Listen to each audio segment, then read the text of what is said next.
Hi, everybody. Fuck. Everyone in Radio Land. I didn't sleep too well, so I got I'm tired. You look wide awake, though. That's how I just usually look. I'm always tired, so this is my wide awake look. But it's actually tired. This is a rough one, bro. Trying to sleep with your own thoughts. Ugh. You don't like that? No. You don't like that generally, right? No, especially in the city, because I was staying in the city, so I didn't have the TV in the bedroom in the city. Right. I just don't have it in there. So, you just kind of lay there. Why don't you have a TV in your bedroom? I just never, Why am I asking you? Who thought about cares getting today? it. I know. But I just didn't have one, so I just had to lay there with my thoughts. Right. I don't like my thoughts. Especially when, it's like this shit. Then it's all you think about. You can't sleep. Oh, it's terrible. Terrible. Oof, yeah. Like everyone. I've never been in this position before. Yeah. This is a fucking strange world. It blows. I guess we start with, I don't even know, man. That news story, that Fox story was perfect. Oh You like God, that? That is true.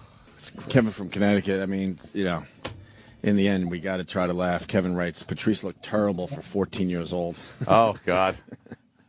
Yeah. You want to play that? Yeah. Yeah, play that clip. Kickstart us and get us going. Yeah, obviously, we lost our dear friend, Patrice O'Neill. You're kidding. And this was, I just told Jimmy and Ant, this was the only laugh I had yesterday. The only one.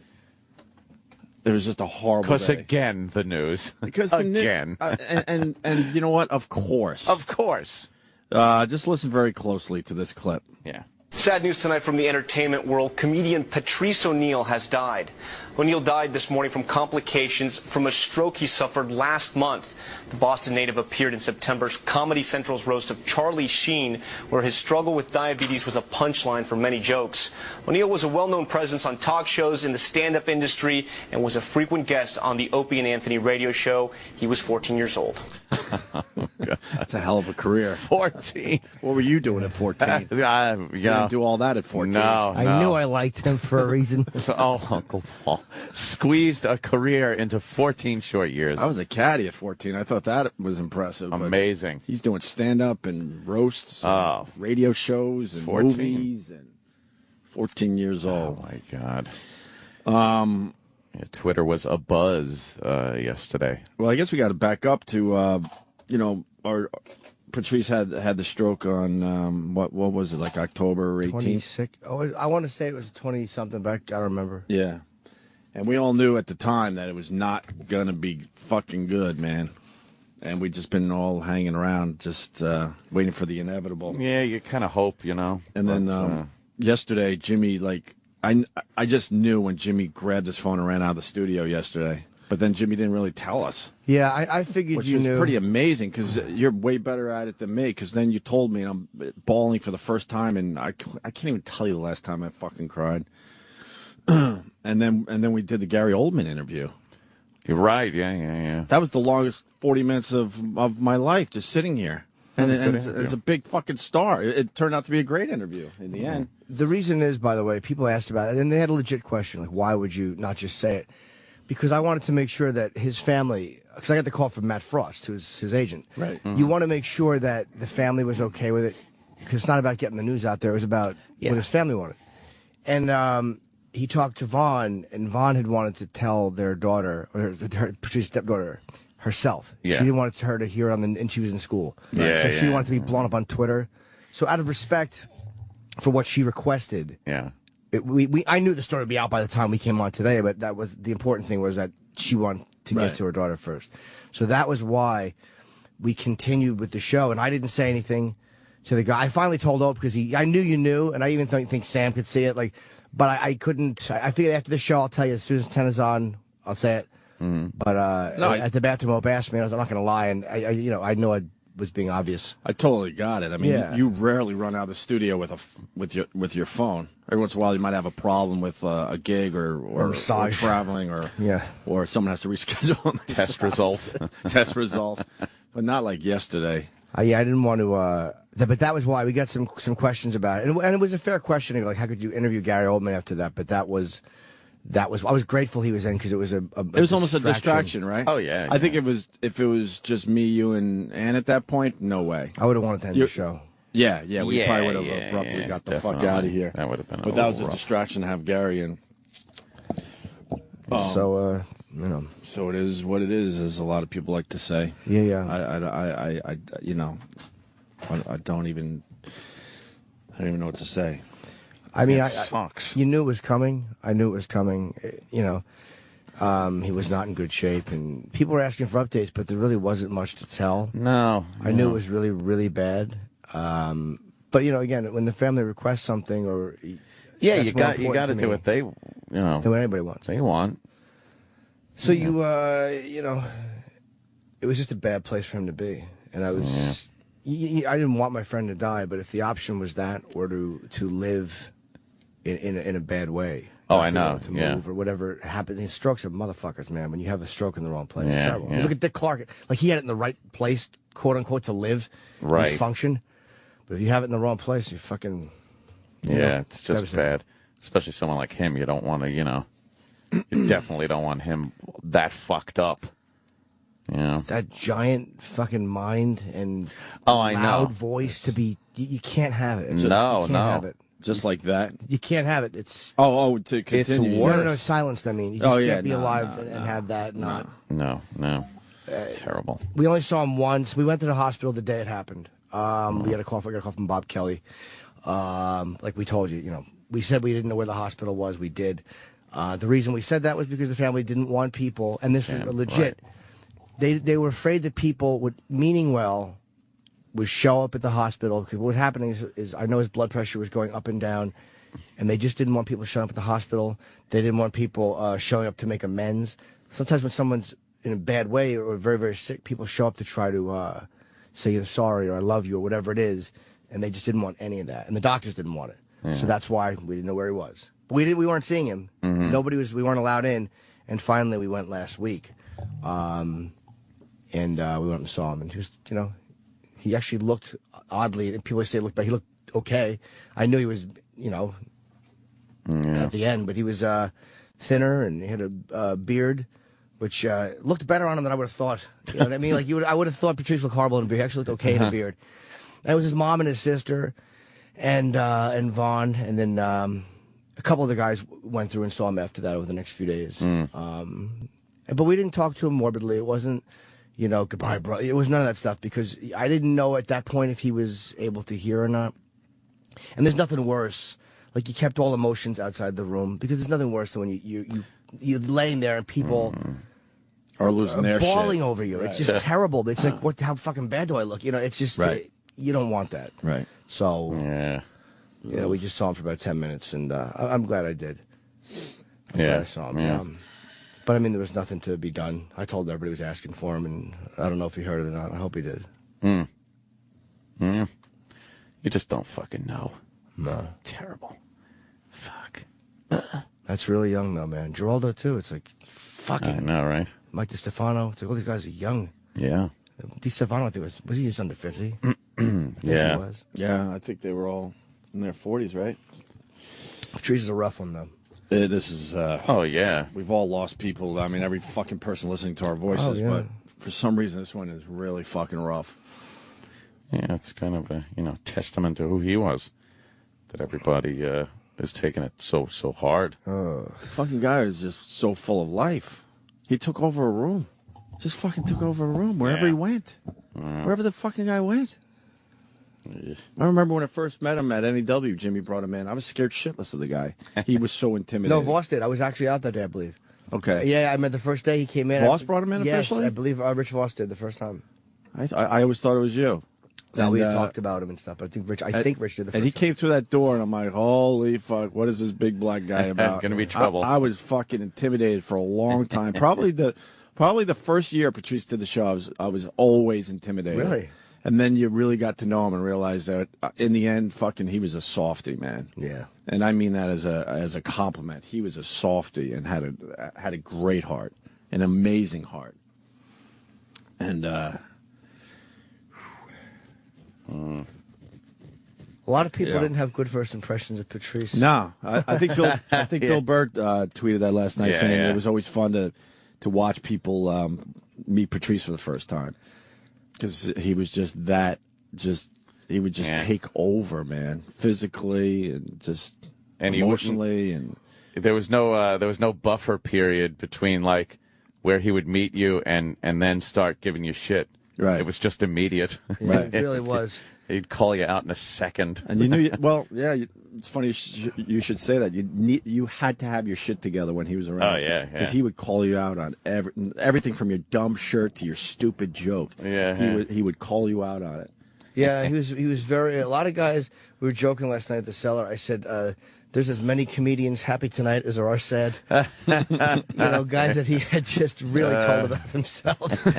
He could be very harsh, but, the worst thing you could do with him was underestimate how smart he was. Mm-hmm. Like, because he's a loud dude and a big black guy and he's silly. He never minded being silly. If you argued with him and you didn't realize what a smart guy he was, you were going to be embarrassed. Yeah. And I watched him embarrass some people horribly. Like the type, beyond embarrassment of slipping on the ice, the type of embarrassment where you're stripped nude and you're exposed as being a fraud. Right. Like where your entire existence is opened up as being not important. He was able to do that with just a look, too. Oh, yeah. Like he could, if somebody was being stupid, he would turn around, not even acknowledge the person, and give that fucking look to you like, what the is this person? What? Really? He would just dismiss you with one glare. With that look. With fucking hilarious. I know I never got one over on him, ever. Never. No. Not a one. Colin had a very funny tweet about him. Can you grab Colin's Twitter feed? He had, I don't know how many he sent out yesterday, but he sent out one that I thought was very... Did you have it up? No. I don't have that one. That fucking Mad Magazine. I got tweets thing that you had from Tough Crowd is hilarious. Thanks to everybody for the Patrice O'Neill comments. One of a kind. In heaven right now, charming half and infuriating half, then reversing. Yeah. And that really... then reversing. Then reversing is classic. Fucking classic. That is exactly a perfect summation of Patrice. I would go home so tired after he did our show. Just because he challenged you, man, to be on your fucking toes. You had to bring up your emotion. You had to be in it, And mentally, I would go home, like, just knowing I had the best fucking time, and also just being exhausted from him. Just how he twisted shit. Just twisted little things in pop culture that you never thought of before. And people were last night, they're like, what was your favorite Patrice moment? I mean, please. I realized late last night I can't put my finger on one, because I start thinking of a few, and then all of a sudden another 5 or 6 pop up in your head. Yeah. I guess this weekend we're just going to play nothing but Patrice. Yeah. On this channel. So I find it hard to listen or watch videos like right now.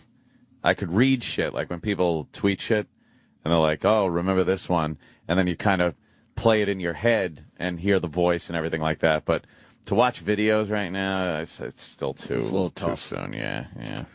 That one of him laughing. I know, yeah. That's it's probably my favorite video of him, because that, to me, that's the guy I know. Yeah. Like whatever, because a lot of people were scared of him. He was mean. He was but God. that fucking silly motherfucker, like the guy falling on the floor, genuinely falling on the floor, right, laughing at Bobo's dick. Like that's the guy. If you ask me to sum up Patrice and what I know, that's him. In that moment.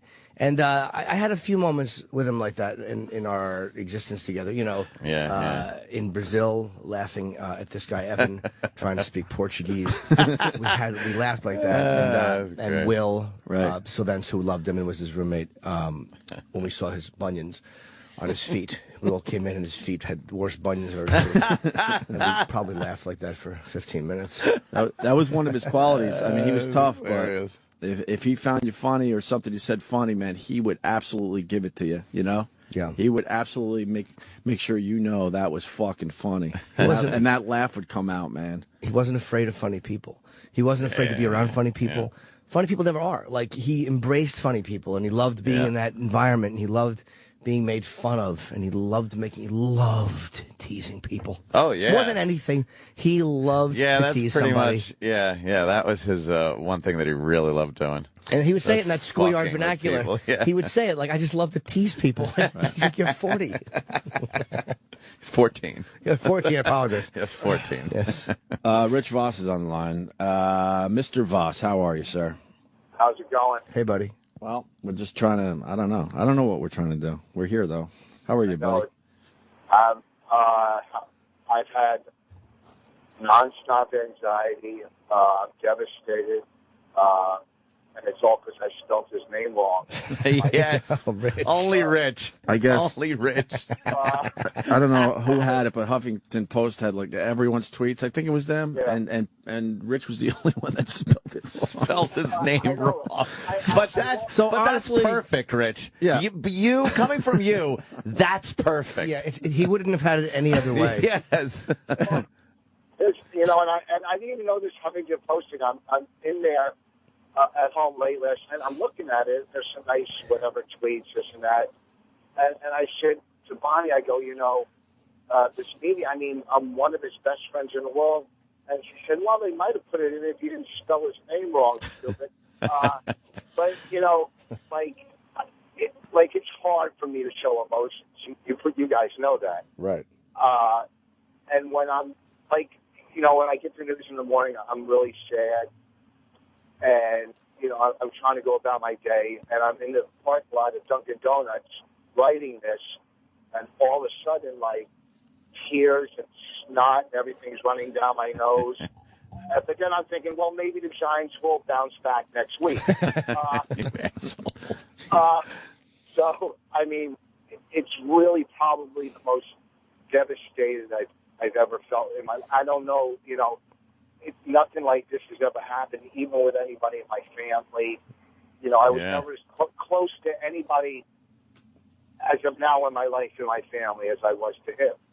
You know, and like I said in the dumb tweet, the most fun I've ever had in my life, he was involved, Norton was involved, you know. But, I mean, there were times we stood outside of Boston Comedy Club, and people in their apartments were yelling at us to shut up. Right. You know, they're hanging out the window, shut up, and we're just out there. Did you feel like you were on stage? Yeah, so me, you, Keith, fucking Bobby. Oh, God. Yeah, it was just the most fun. There's nothing with him but good memories. Mm-hmm. Right. There's nothing but good memories. The last time I did radio with you guys and him, I was kind of upset he didn't shut his face as he was smashing me the whole day. And of course, I'm driving home thinking, well, I should have said this or I should have said that.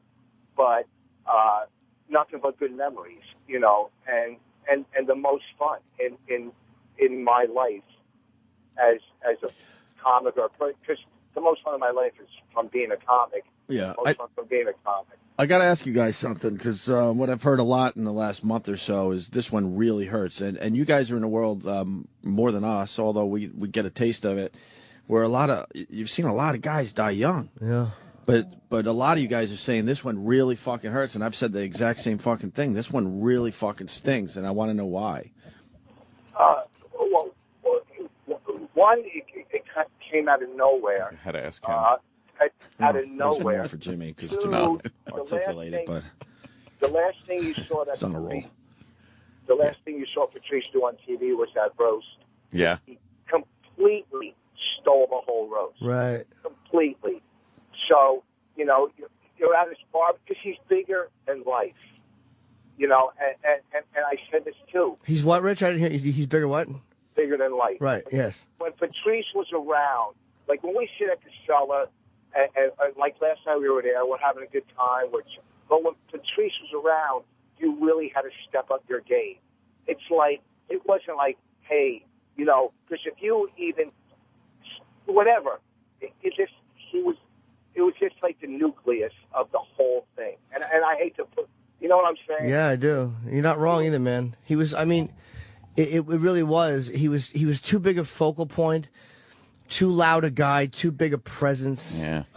It's the worst one. And I've had a lot of people I love. A lot of people I love have died. But this one, I think is the hardest, at least up to this point. And when you say he was the focal point, I mean, we all know people that are just loud, and you're like, shut the fuck up. With him, it was effortless. You know what I mean? It was effortless with him. He wasn't trying to force himself into situations or any of that crap. He was just who he was. Someone just wrote, the funny thing is Patrice would be slamming Voss right now. Yeah, of course he would. Yeah, and that's why I'm going to Myrtle Beach to play golf, because oh shit. That's because when someone passes away, all you have to say is that's what they would have wanted. Like nobody yes, knows. You to play golf. That's right. Yeah. The last time I spoke to Patrice, she said, play as much golf as you possibly can. As opposed to, at Friday and Saturday nights, it's when you should play it. Find a night course. It was always fun. We were one time we were in Amsterdam. And, I mean, and so is Norton, but I've been in Amsterdam. I never went there.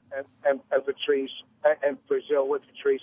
But we were in Amsterdam, and we're done. We were taping a TV show or doing a show, and we're done with it. And we go, let's go to the window, the red light district.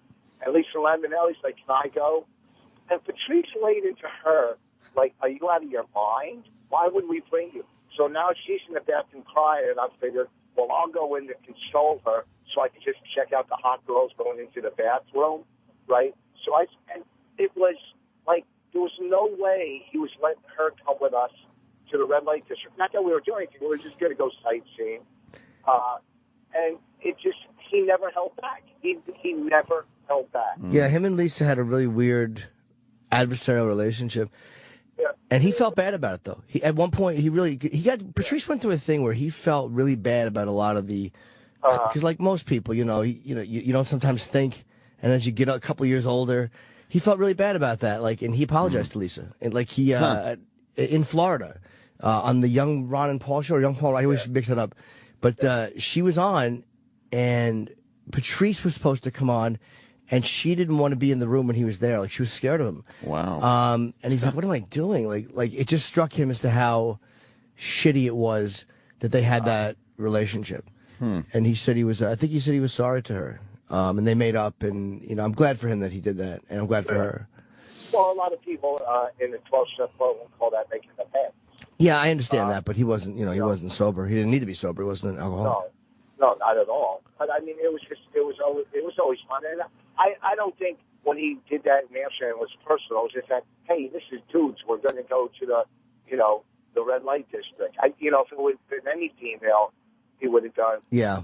He would have been. No, you're not coming. He gave her a hard time, though. He gave Lisa a hard time, and she'll tell you that, and he would have told you that. Well, I know, but we all give each other a hard time. We were at Caroline's years ago, and I was hosting. He was on the show, and he went up, and his whole set was smashing me and how I slobber, and he's up there doing his act with a speech impediment. And I've never been as mad as I've ever been in my life. And I went up there, and I was just like, I couldn't even, But there was times at Caroline's, we used to do this bit, me and Patrice, where he would go on, if I was hosting, he'd go on stage, and he'd kill no matter what. And then I'd go on after him, and I'd start, talking with somebody in the audience, and I would say something like, oh, look at the size of your eyes, one of my dumb bits. And in the back, you'd hear, Jesus, at the top of his lungs. Jesus, maybe he has that eye disease, right? And then I would say something to somebody else, and you'd hear, Jesus, right? And it was the most fun how we would go back and forth, and it was so unforced. He just made it seem like it was supposed to happen. I remember him sitting back by the where the dressing room is at Caroline's, just right where you guys come out, and sitting back there and just trashing Rich as he was doing his act. Just sitting there going, "Shut up, shut up." Was he with us that horrible New Year's Eve? Yes. And we went to the worst restaurant of our lives. Yeah, you had a mouthful of herring or some shit. Wait, was that with you guys then? We met you and your ex-girlfriend years ago. Yeah. 2000, we were off the air at that point. We all went out. That was it. Yeah, it was with Melinda at the time. Yes. And we were walking down the street, and there was some homeless people, of course, out on the street. And we passed by, I guess, a couple of black homeless people. And then Melinda pulled out a $5 and gave it to the white one of the white homeless people, and Patrice just laid into her. So, look at you, you're a sweet little racist. And just started fucking pounding her. It was hilarious. Yeah, we ended up in some shitty diner on New Year's Eve. How depressing was that? That was terrible, that diner. That was awful. It was very, very bad food. I was so disappointed. I had my heart set on some good food. Yeah. You had a shitty diner. Yeah, New Year's Eve with the one host from the radio show you don't want to be with as much as the other one, but the other one, who knows what he's doing because he can't make a commitment. Yeah, he probably had a fever or something wrong with his finger, so he stayed in that night. So you're out with the other full-blown alcoholic. And it didn't really matter what you were eating because he was going to throw it up later anyway. What an asshole. It's odd that you even bring up the fact with drinking and the fact that Patrice didn't drink, but the one time, the only time I saw him drink was at a party at my house. We were drinking Guinness, and he was like, I want to try one of those. I was like, oh, fuck yeah, I gave him a Guinness, and I just remember he sat in that big leather chair. I have this big fucking leather chair. No one sits in it in my house. And he fucking kicked back in this thing and drank a Guinness, and it was just really a cool fucking thing to hang out and actually have a beer with Patrice. That was fun. I don't know if I ever saw him drink. I mean, maybe in Brazil. We did Brazil, I think, 3 times together. At least twice, I think 3. And he might have on one occasion had a few sips. I don't remember, but he was not a drinker. No, the funny thing was, he's such a big guy, and he had quite a little buzz on after one pint of Guinness. A lightweight. Oh, I know. He just got that. His eyes were at half mast, and he got that big smile on his face, and everything was hilarious. And it was kind of cold watching him sit in that giant chair, just drinking. We were in Amsterdam, and I'm with another comic from England. I told this story before. From England, his name's John Seeley or whatever. English comic. John. So funny guy. So we're in the red light district, me and him, and for some reason I wasn't going in that night. I just was hanging out with him. So he went. This guy John goes into the into a window, and he's doing whatever with the prostitute. Then after he's smoking pot with her, and the prostitute says to him, "What do you do?" And this is one prostitute out of a million, and John says, "I'm a comedian," and the prostitute goes, "Do you know Patrice?" Out of all the people, a prostitute in a window in Amsterdam. Patrice? And John said, "Yeah." And then the prostitute said, "He made me cry in the bathroom." So, what are the odds? Just nothing but great stories. It's devastating. This is, like Norton says, he was bigger than life. No, I said that. Sorry, larger than life is an expression we've probably both embraced at one point. Sure. Yes. Between us, we're 90. Yeah, that's true. So, anyhow, I'm driving to the stupid airport. And when I get to the airport, I got to do a call into some radio show on Myrtle Beach, but not about this. So it's going to be, and it's going to be the guy and the girl, and they're going to be all happy. Oh, God. In the middle of it, I'll probably just start crying.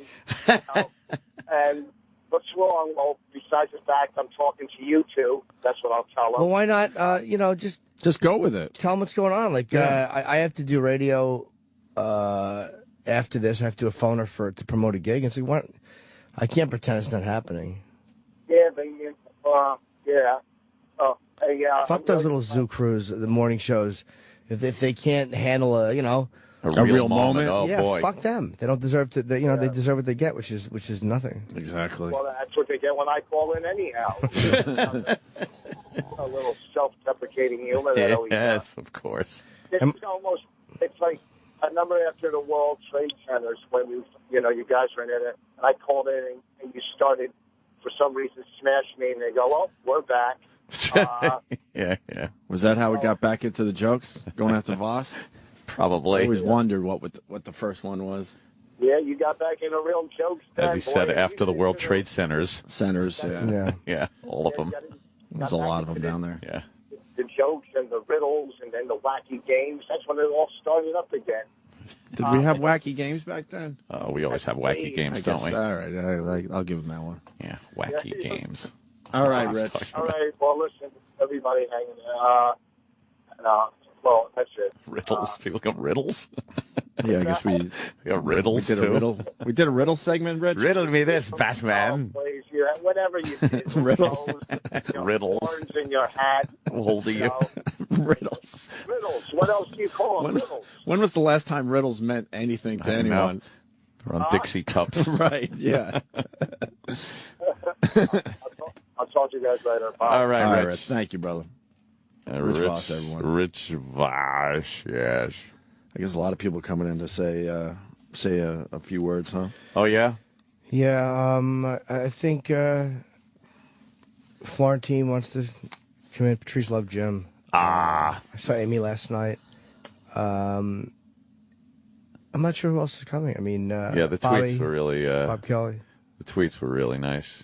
A lot of people tweeting. A lot of people I wouldn't have expected, like some heavy hitters. It just goes to show, how fucking great he was. Well, at least they, in the entertainment e-online, at least they've got all of his friends when they're quoting tweets. Oh. But I'm not even really mad at it. It's funny. It is just... Oh, really? It just shows you what dummies... They can't help themselves. No. And I think part of it is They're like, we need names in their world. What names are? They just don't know. So they have to go with the heavy hitters instead of his actual close friends. I don't see a tweet here from Norton or Kelly or Voss or Colin. None of them. They just don't know. But it was funny that they just chose people who, like Charlie, I get because he roasted Charlie. Yeah, he liked him. Yeah. But it was, and of course, Dane. They started together.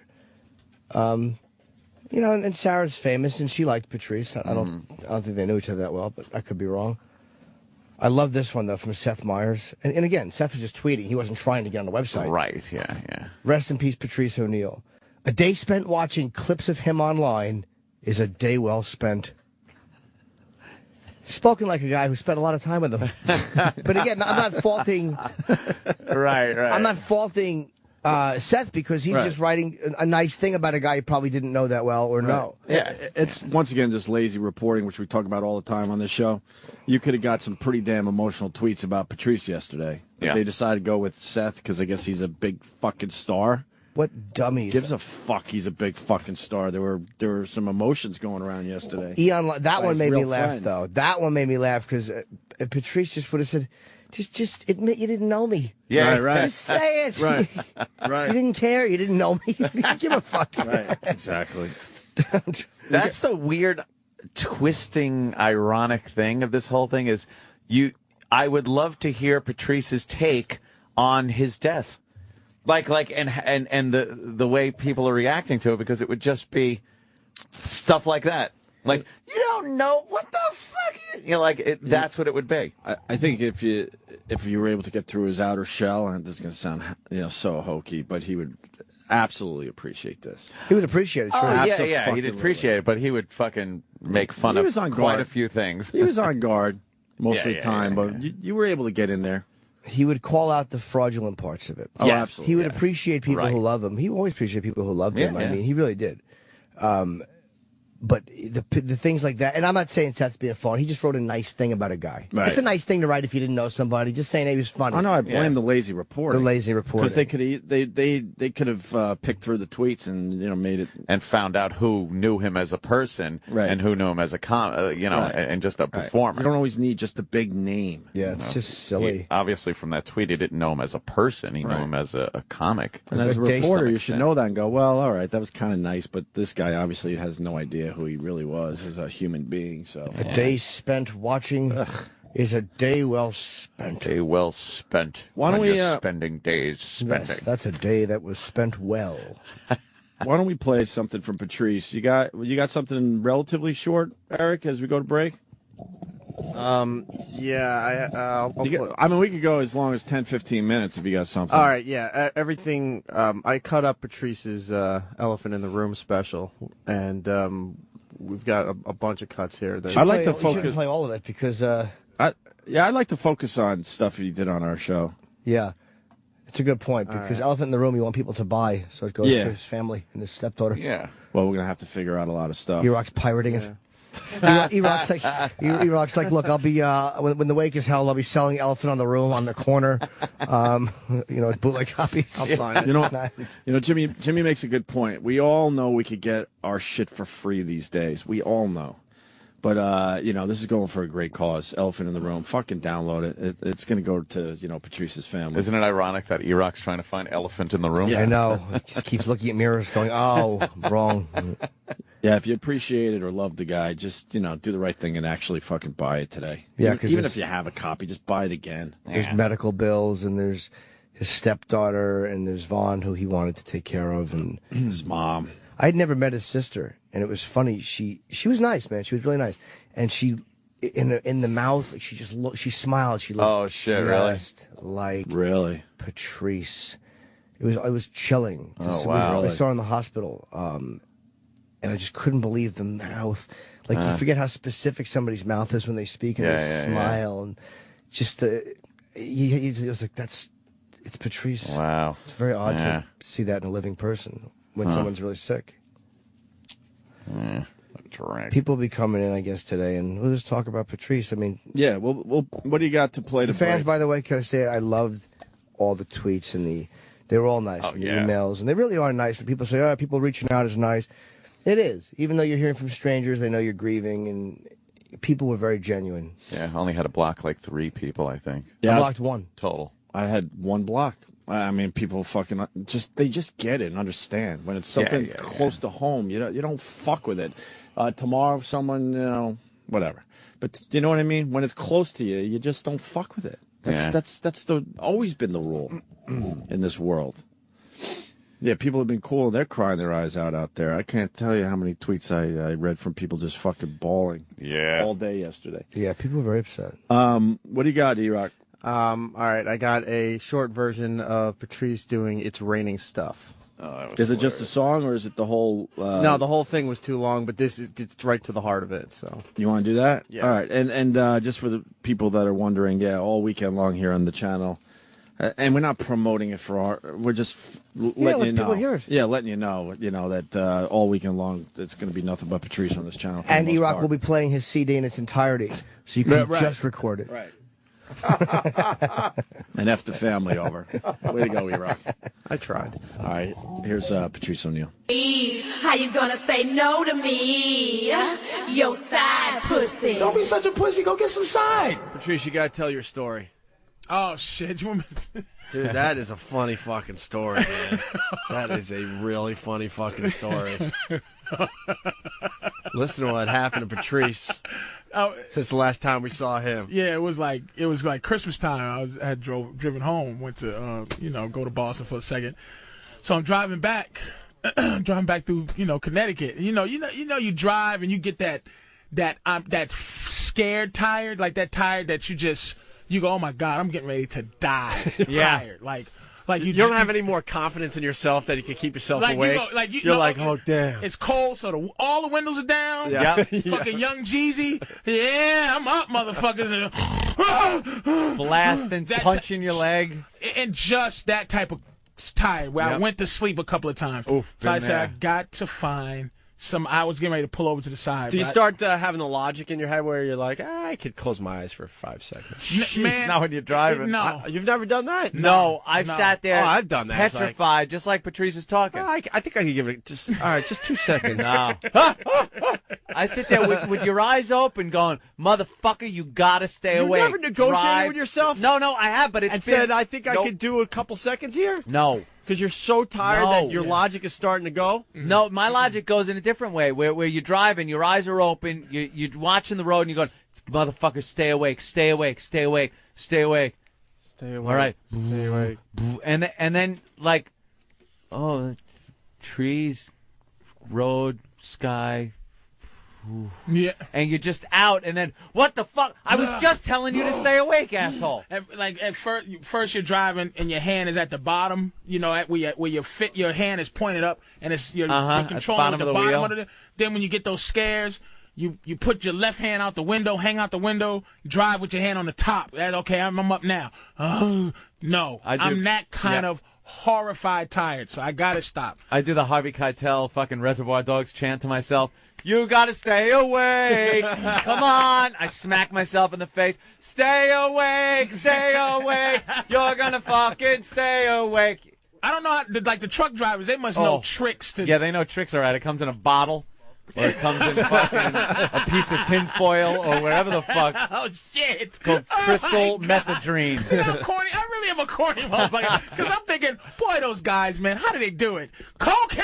Coke, crystal meth, whatever keeps you fucking going. Whatever gets the load there on time. Oh, my God. Keeps you from wrapping up a family of I'm 5. sitting there thinking they must have, they channel Yum Curry, the magical truck god that gives them energy and strength. You know? Truck god. The truck god. Yeah, there's a truck god. You snort it through a straw, you smoke it, whatever. Oh my God! So I'm driving and shit, and I go. I see a McDonald's in the distant, oh shit, McDonald's fucking rest stop. Yeah. So I just do 95 till I get there. Pull in there, park. I go. Thank God. I lean my seat back. Now I what drive. time was this about? About 3 in the morning. Oh, I always leave at Way to night. go, Mr. Jordan. Wow. Way to go, Mr. Jordan. I just always leave late. I just always go there and come back, like leave at 12. Yeah. No traffic. I kind of like the no traffic angle. Yeah, but no when you're falling traffic. asleep. Go down to Merritt or 95 from time to time. Yeah. So I park. I'm parked there. I put my seat back. Now I drive a Suburban, and it's niggered up big time. Like I got 22s just so it don't fuck because I drive in New York. I would get 24s. Yeah. But the potholes fuck your shit up. So I got tint that's like as black as anything, and the whole 9. So I put my seat back. Whew, thanking God. Put my my skylight up. I look in the sky and shit, just fall asleep. I lean back. You're probably out in like 2 seconds. About 2 seconds, Yeah. but for some reason, after about good 5 minutes of sleeping, my eyes open. Nothing woke me up. Just my eyes open. Right? Not a sound, nothing. I go like Just this. open your eyes. Oh boy, I look to the left, then I look to my right, out my passenger side. There's a guy looking in my window. Oh, man. Clean cut white guy. Abercrombie and Fitch. Fucking tie. Clean and I'm looking at him and Did I'm you staring jump, at him. or- No. I don't get scared like that. Like I can't fucking have movie fear anybody. fucks me up. Like creepy shadow figures, but like people don't. Dude, fucking if I open my eyes and someone's there or something, You gotta try to stay cool. oh, And you When gotta I almost got understand- raped by that big black guy, I had stayed cool. You gotta understand how tinted my windows are. Oh, Yeah. You gotta understand this. Now, I look at him to try to give him like, for 30 seconds we're looking at each other, like just kind of staring.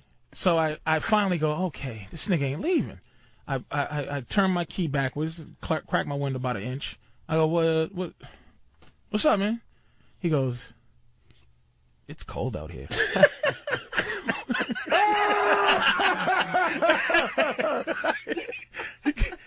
It's cold. It's cold out. I go, cold out. I go, what? He goes, it's cold out here. And he tries my handle on my door. He pulls my door handle. Holy shit. It's cold out here. Pulls my door. I said, what?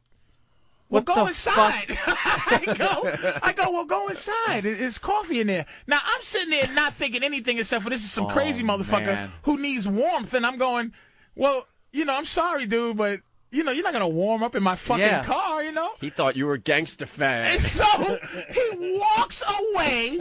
I'm looking at him. And I'm still not, my energy still isn't like, what the fuck? I'm just like, that was weird. That's a little from odd, New York, right. Yeah. So I watch him. This motherfucker gets into a Subaru Outback with a Christmas tree on top and drives away. And that's when the adrenaline kicked. I said, this motherfucker. He was going to suck strange black dick before he went home to take a Christmas tree to his fucking family.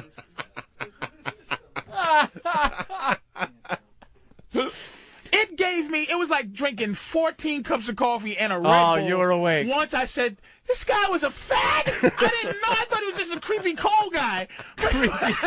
He's creepy cold guy.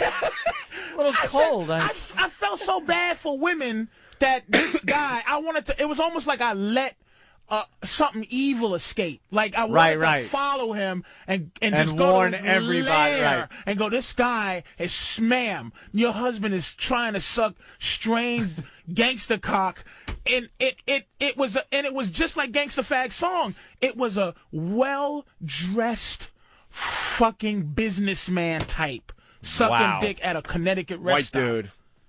Wow. It was it's cold out here. What? It's cold out here.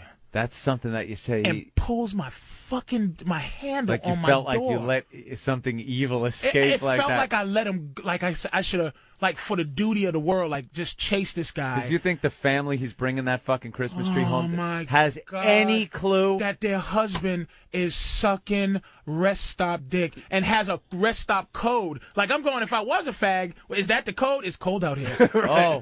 The pigeons fly in January. Hop on in, faggot. Hop on it. Click, the door unlocks. Click, click. You think he drove away with Christmas music in his car? And then he gets in and rubs his hand like, it really was cold out there. That was the fag code, but it's chilly. I'm just cold. Thanks for helping a brother out.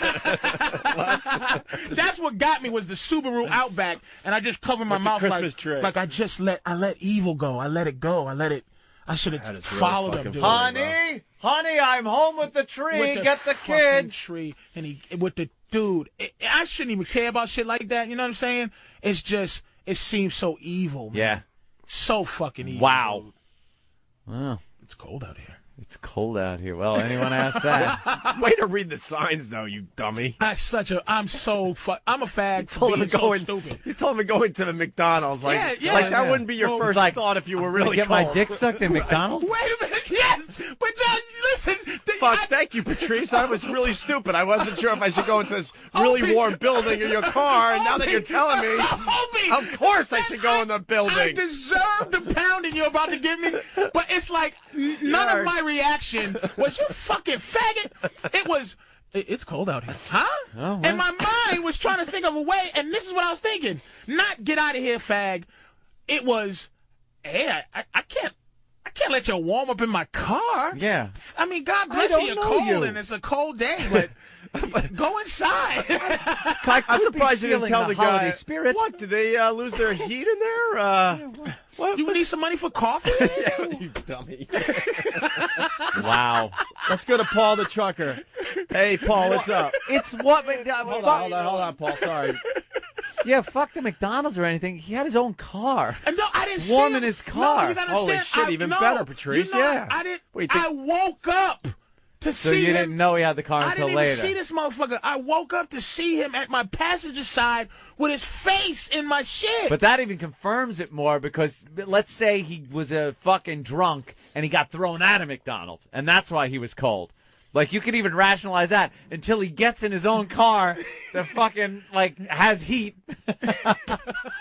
Someone's making a great point here. Brian in Rhode Island. Go ahead. Brian, go ahead. Hey, didn't Patrice say that it was like 3 in the morning? What the hell's this guy doing out getting a Christmas tree at 3 in the morning? That's dude. This is the whole. It might have been his prop. The whole evil was going through my head. Like, honey, I'm on the way. I worked late. I'm on the way home from blah blah blah. Dude, he had a family because he had a Subaru Outback and a Christmas tree on top. No, it's like it was so. After that is when it kicked in. The creepiness of it kicked in then. And I thought of it. What the fuck are you doing out here with a Christmas tree at 3? You just coming in. Well, hey, it's 4, honey. You know, I picked up a Christmas tree from the all-night Christmas tree place up on Connecticut Boulevard. And this dude, it's cold out here. He was on some kind of fucking little business thing where he tells the wife, you know, I'm going to be working late. He's just perusing black men porno sites, getting himself all worked up, has the Christmas tree. 3 in the morning, he figures he better get home, and then he sees the rest stop. Here we go. And you're just the prize right there. I was the Your grand prize. Merry fucking Christmas. You might as well have put a bow around your fucking... A mistletoe on your belt buckle. Christmas. Ho, ho, ho, ho. Here's a black gentleman for you. It's coming early, baby. Ho, ho, ho, ho. Oh, shit. And what do you want, successful white man? I'd like a black gangster cock right here in the rest stop. And I am so, like, if you don't know me, you know, I just like to dress the part. Yeah. But, you know, I'm a comedian. But my whole out thing is like, you know, giant black dude. I'm in a tinted up truck. I got my hoodie on, my this and that. Yeah, and the first impression of that would be I'm not walking up to his fucking vehicle and asking directions. I'm not going for legitimate purposes to your fucking vehicle and knocking on the window while you're sleeping. And he just was looking like just this. the stare. I can't even like Was it describe crazy on the radio. man stare? It was just looking. That stare of wanting. Wanting. But then when he said when he made his Wanting. move, he didn't look at me. He turned to his profile was at my window. His good side. So when I rolled the window down a little bit, what's up? And he didn't look me in the eye. He didn't have the common decency to look you in the eye to ask for the cock. That's cold out here. It's cold out here. All right, let's go to Paul. He's a trucker. He has creepy shit. Paul the trucker, what's up? The rest stops have like become the new gay bathhouses of America. But I was in Gwinnett, Georgia, and I stopped and I was waiting to go pick up a trailer. And I was there for about 5 or 6 hours. I went in to use the bathroom, and the phone rings. You know, the payphone. And I'm like, well, okay, whatever. I keep going. Come back. The phone rings again. I'm like, oh, okay. I'm pitching myself, thinking I'm not in the Twilight Zone. So I get in the truck. I maybe something to eat. Go back out. Get a soda out of the vending machine. This phone rings again. I'm like, all right, what's up? So I'm looking around. I pick the phone. The guy's like, suck your cock. And I'm going, huh, what? I'm looking around just going, holy Jesus. So I hang the phone. I'm walking back, and this cop pulls up, and he's just laughing his ass off. And I go, what's so funny? He goes, you answered the phone, didn't you? I go, yeah, why? Because I was watching. He goes, there's probably some gay guy in a car over here wanting to blow you. And I was like, what? He's like, oh, yeah. He goes, like, this is like the prime homosexual hangout area. Wait, and they know the payphone number? What they do is, they pull up and they hit the payphone number. Then when you walk by, they dial it, and you pick it up. It's like, such a cock. Just like, holy Jesus. Fag's a genius. Because if I started to beat the shit out that motherfucker, all he said was, it's cold out here. It's cold out here. He didn't go, I'll jerk your balls. Right. It's like they're so covert. Just to get keep in. Up the good work, boys. All right, thanks, Paul. You know what it's Good like? story. It's like Dracula. You got to invite him in. See, that's it. It's cold out here, and you had to then invite him in order to make the next step. When he knew I wasn't a fag, he immediately bounced. But it wasn't like, oh, sorry, it's up a phone. I didn't mean to.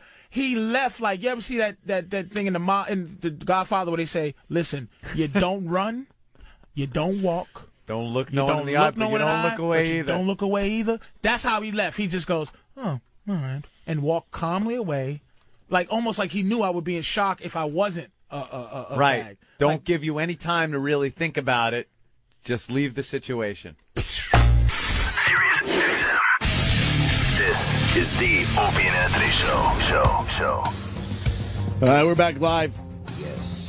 A lot of people have arrived since we took a break. We got Mr. Bob Kelly in studio, Mr. Jim Florentine, and Joe DeRosa. Not Mr. Joe DeRosa? Not Mr. Joe DeRosa. He's still a newbie, so he's just Joe DeRosa. And, of course, the shitting on each other started the second these two walked in the fucking room. Yeah. Just fucking shitting on each other. And we got to go to the hotline right away because Joe Rogan is calling from L.A. Hey, Joe. Hey, what's up, boys? Hey, buddy. What up, Joe? What's going on? How you doing, man? It's just a weird day for everyone. Hanging. Yeah. It's fucked up. Yeah. Yeah, someone said you played a nice clip and said some stuff on your podcast yesterday, too. Yeah, we played that one. There's one clip that really, for me, defines Patrice. It's when you guys got in trouble for that. Of course you remember, the crazy guy who said all the shit about Condoleezza Rice. Yeah, Homeless Charlie, who we fucking loved. Patrice got on that Fox show with that really humorless lady. From Now. And just annihilated her, made her look ridiculous, made the whole thing look preposterous, and defined it in the best way that I heard anybody define all this PC bullshit about going after comedians and radio DJs for trying to be funny. You know, and that it all comes from the same place. That funny all comes from the same place. It was brilliant. The way he said it, the way he put it was brilliant. The way he handled that dumb cunt was brilliant. the whole thing was brilliant. It was just perfect. It was perfect Patrice. He killed her with intelligence besides the comedy. That's what was so brilliant about it. When she called him a fool, he won. Yeah. You know, he goes, "Oh, name calling." Yeah.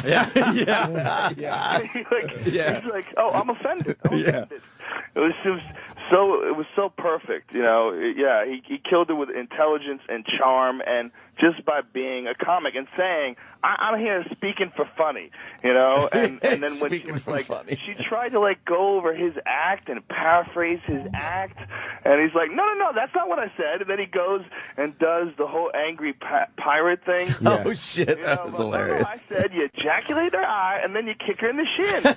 And she walks around like an angry pirate. And then people were laughing on the crew, and he's like, "How are you laughing? Right. This woman is outraged." Yeah. Oh god damn, that was fucking funny. That's a great way to deal with somebody. Like that's how you deal with a dummy like that from now. Yeah. Is you don't cower to them or bow to them. You just, if you're belligerent about it, they really have no recourse, and that's what he did, and he destroyed her. Yeah, it was vintage Patrice. And that guy liked him. That John Gibbs really liked Patrice. He would have him. I think Fox got mad at that, but John Gibbs really loved Patrice. Well, John Gibbs had to do an apology for Patrice's performance. Did he really? Oh, yeah, he didn't want to. You could just tell, you know, he was in a bad spot. And then, unfortunately, you know, Patrice is sticking up for us and comedians in general, and like you said, Joe Funny. And it turned out that Fox never used him again. But that was Patrice. He didn't give a fuck. He didn't care. He didn't care. What he did was better than Fox using him 100 times. Right. Him towing their company line. Right. It was one of my favorite parts is when Patrice was like, "I speak for funny." He goes, "You speak for people that stand in front of that thing and go, oh, today, blah, blah, blah, blah." Find that guy's life. Yeah. His life is 40 hours a week he gets in front of a fucking camera and does that. And Patrice just made him look preposterous. Right. You know. Oh, man. He spoke for funny. He fucking said it, and that was true. He spoke for funny. She had no idea what she was in for because she probably man, and I was saying earlier in the show, the worst thing you could do with Patrice is not realize what a bright guy he was, because he was really a brilliant guy. And she didn't understand that he was a smarter person than she was, and he was going to run circles around her mentally. Like, yeah, he's a big, loud guy, but he was going to outthink her, and he really made an absolute asshole out of her, which was fantastic. Her whole premise was that she was speaking for America, you know, and we are tired. He's like, who? Yeah. Name names. Name one name. Are you speaking for America? Are you speaking for America? Right. And he could speaking for me. He dismissed her, and if anybody knows the face, the Patrice scrunch, the face, the dismissive face scrunch. You never want to be on the receiving end of the dismissive face scrunch. It would have been a great silent film actor. It's always followed by some faces. but they're always followed by the Patrice finger. Yeah. Go away. She's done with you. Dismissed. Plowing forward with her pre-rehearsed bullshit. It was beautiful. I liked your tweet yesterday, Joe, that Patrice was a thinker, man. Yeah. People need to understand that. Yeah. Well, you know, people love to categorize people, and it's so easy. And, you know, when you have a black comic, you know, and, you know, people automatically just assume that they fall into a very specific category, you know, and Patrice was just a brilliant comic. He was a brilliant thinker. He was the type of guy that if he wasn't a comic, he would be that dude that you would, like, look forward to going to work. Because if you were working with that guy, because you know he was going to say some funny shit all day while you worked together. Yeah. One thing that was really great was the fact that he could take a very complicated subject, and I'd be sitting here all geared up for a very in-depth, complicated, let's dissect this subject thing, and he would sum it up in one sentence. And make you think, fuck, that is it. Yeah. Perfect. It's like when he was talking about the DC sniper on Tough Crowd. Remember that? I don't remember. And he summed it up to a nigger and a Buick. Just fucking hilarious. And he pointed out that they beeped the word Buick and kept the word nigger. He goes, they beeped Buick. Oh, that's hilarious.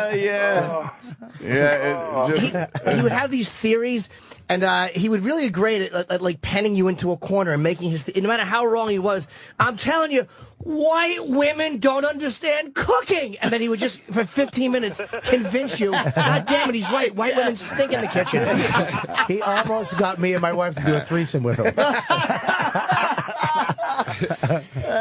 Shit. He is a motherfucker. He was awesome, man. He was awesome. He was a real unique dude, like truly a one of a kind. Yep. You know, you asked me to find another dude who's like Patrice. Boy, I can't think of one. You know, I really can't. He was very uniquely his own person. A very different dude. You know, very different kind of thinker. He wasn't afraid of being wrong either, and that's one thing I loved about him is, and he was wrong sometimes, and you know he always made it, even when he was wrong and his argument was wrong, he was always interesting. He never gave you a typical or predictable point of view, even when it was stupid. It was like, well, I could see why he would say that. He was amazing at making you understand why he felt the way he felt. He was a great listener, which is important. You know? Yeah, but he was a great talker too. I mean, of course, I would talk to him for like 4 hours on the phone. I remember I'd go to sleep. And I'd wake up, and he'd still be talking. You always knew Patrice was done with you, too, because he'd call you up, and he would say whatever it was he had to discuss. And then you'd go like, yeah, man, my relationship's in trouble. And he'd go, you have to sell it tonight? Like, all right, scumbag, I get it, time to go. My ears were available for your fucking dissertation, and now you got to call someone else and repeat yourself. Fucking creep. He's an awesome dude. Yeah, that fucking sucks. Yep. It's very sad, man. Yeah, well, you know, Stanhope and I were on the phone yesterday, and I called him up, and I'm like, did you hear about Patrice? He's like, yeah. And, you know, we realized there was nothing to say, so we just go, sucks, fucking sucks. Yeah, sucks, that's all you can really sucks. say. And then he said it best. He goes, you know what? It's better that than him not being able to talk. Oh, yeah. That's been something a lot of people have said, too, yeah. Yeah. For Patrice, fuck yeah. Yeah. Can you imagine the torture of not being able to point out the stupid shit that you see all around you? I know, right?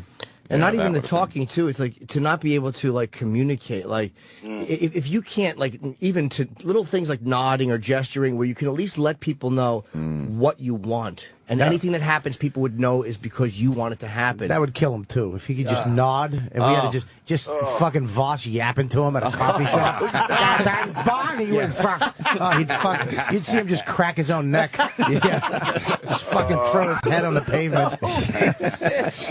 You know?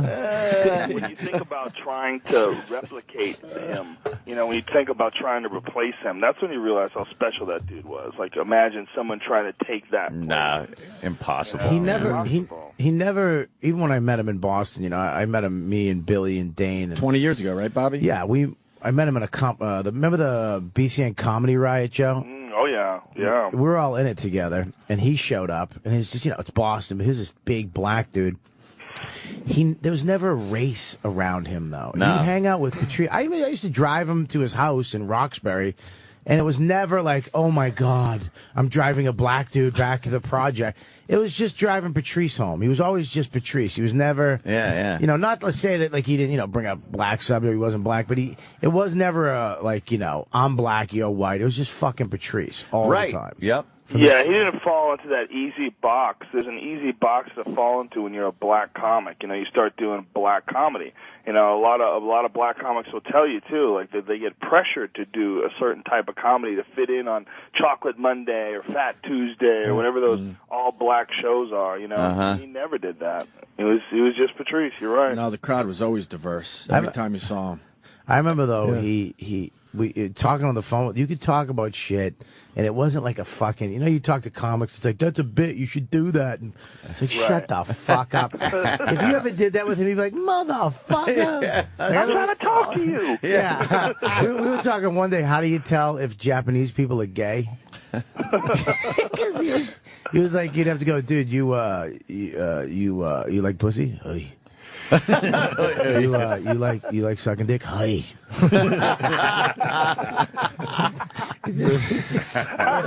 totally figure that. You could talk to him about bullshit for hours. Nothing. The dumbest thing hours. you could discuss for hours. Hours. I remember he had so many phases too. He would tell you fucking. He'd make fun of you for something, and then a month later show up with the same hat, and you'd be like, "You motherfucker!" He'd be like, "Yeah, we can do." It's cool. It's cool now. Yeah. You'd say it's cool now, though. He bought my watch. This motherfucker called me on my big Breitling that I've had. It was the first thing I bought when I got any money at all. And he gave me shit. Dude, what do you need such a fucking big watch for? I like it, whatever. He called me up with it. What kind of watch you got? Like, it's a Breitling Super Avenger. It's all, the white face. It's great. And then he showed up the next time. He had the exact same watch. And it's not a Timex. It's it's like $3,000. Gotta go out of your way. And then he told me not to wear his watch. He's like, "Stop wearing my watch in public, man." And people believed it was his watch. His phases were true. Like, he went through the fucking football jersey phase. Right. I watched the old Tough Crowd clips. And, he always thought that was his thing. He would wear the Dolphins hat and the Dolphins jersey. Yep. And then all of a sudden he was a fucking putting on the Ritz with his stupid big hats. He wore fucking extra large suits. Yeah. He walked in the cellar one night with a suit on and one of those fucking hats. I said, "Are you coming up with your own barbecue sauce?"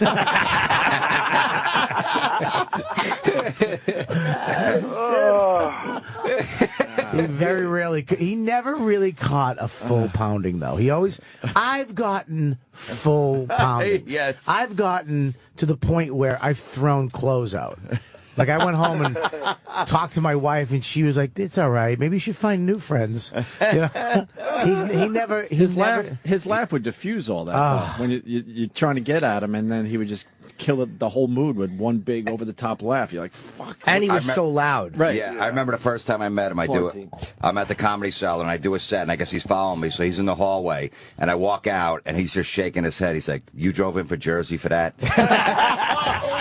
And he pulls a 20 out. He goes, "Here's some toll money. I feel bad for you." That's the first time I'm like, what a fucking dick. And then he just starts to laugh. "Come here, man." I'm like, "Fuck you." He's like, "Oh, come here. And he just started laughing. He's like, "Man, that was fucking awful. That was fucking awful." Never forget that. He was definitely able to tread that line between being just a complete scumbag and being unbelievably charming. Right, he was. Somehow he was charming after that. I talked to him. How the fuck is that possible? The first time I met him was at the Cellar. I was like a year into comedy, and I was bright-eyed and bushy-tailed in New York. And I walked knock that right out of you. Yeah, I walked in. I had really curly, froey hair and a big bushy beard. And him and Keith were talking, and I kind of knew Keith, and I wanted to chime in with my stupid whatever, and I go, "You know what I think?" And he just looks at me with the scrunchy face that you were talking about, Jim, and he goes, "Shut the fuck up, you halfway through a werewolf transformation."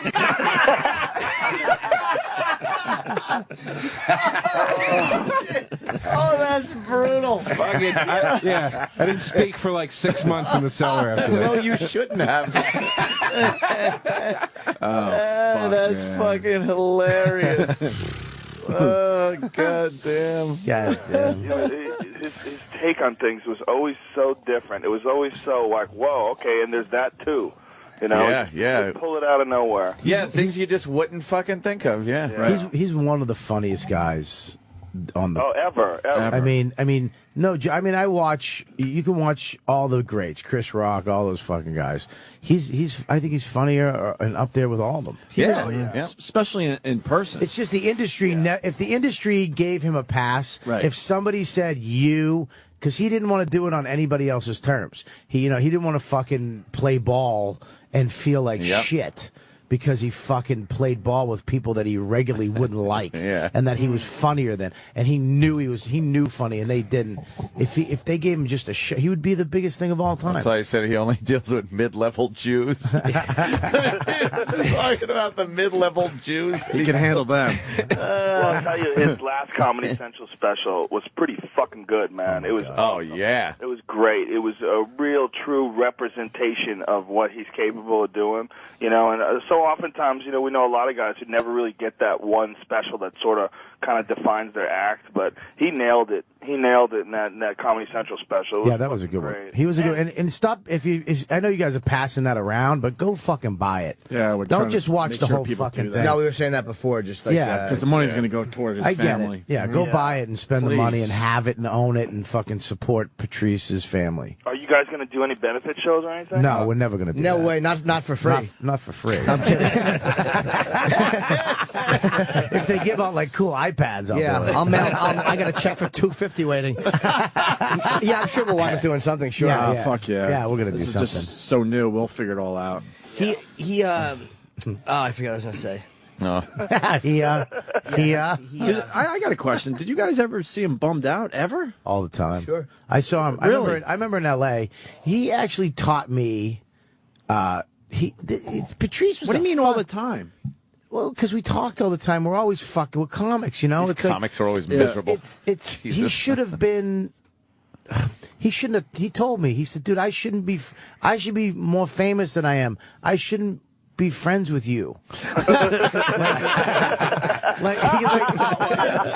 "I love you, Bobby, but I shouldn't be able to. I shouldn't be as accessible to you as I am. Like, you can just call me." But yeah, man, I remember when in L.A. he was staying with me in L.A. and I was staying in Culver City at a 1-bedroom, and we both did this competition. And he went forward in it, and he of course he did. He he was staying on. He had to come back out. He's staying on my couch, and now I'm not in the competition. He wanted rides to this. He wanted me to drive him to the Laugh Factory. I was in the competition. I didn't get picked. Now you want me to drive you? But he actually schooled me. He was like, "Yeah, that's what friends do. You fucking piece of garbage. You drive me. You let me stay at your house. You feed me. That's what you." And I was like, "Oh, okay. You're right. You're fucking right. That's what we do. We fucking help each other."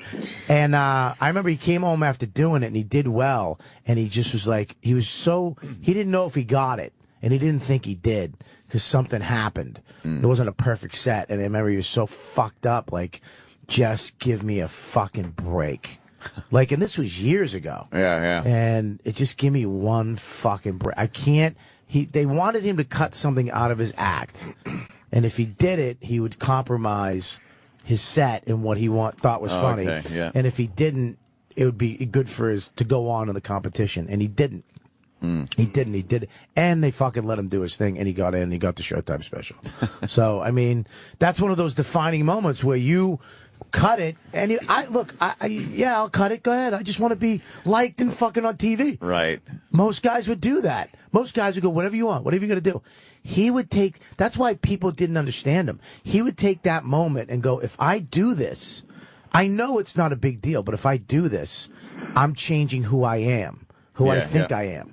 And I can't fuck you. I'm not cutting anything. You think he was stubborn in that way, or it wasn't I think it's a point in life where you got to choose who the fuck you are. People always felt like, God, just make that tiny little change, but to him it felt like a massive. And it's a snowball effect too. Once you make one compromise, then you're gonna just keep doing it. But he was at times uncompromising in an unreasonable way, and he would tell you that. Like, there's times where he would look back and probably go like, I wish I had played the game a little bit, because it is a business and you have to do certain things that he wasn't good at doing. Yeah. And he would say that, like he knew that. Yeah, my friend was an audio guy on this Comedy Central pilot that him and Voss did. I think they were like roasting people at a wedding or something like that. This is in the early 2000s. And he said that, Patrice had his mic on. He was listening, he abused these Comedy Central executives when they came down to watch the pilot and give notes.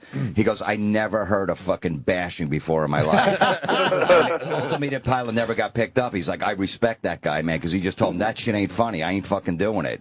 Wow. Why are you here? Why you have a pocket watch? Go home.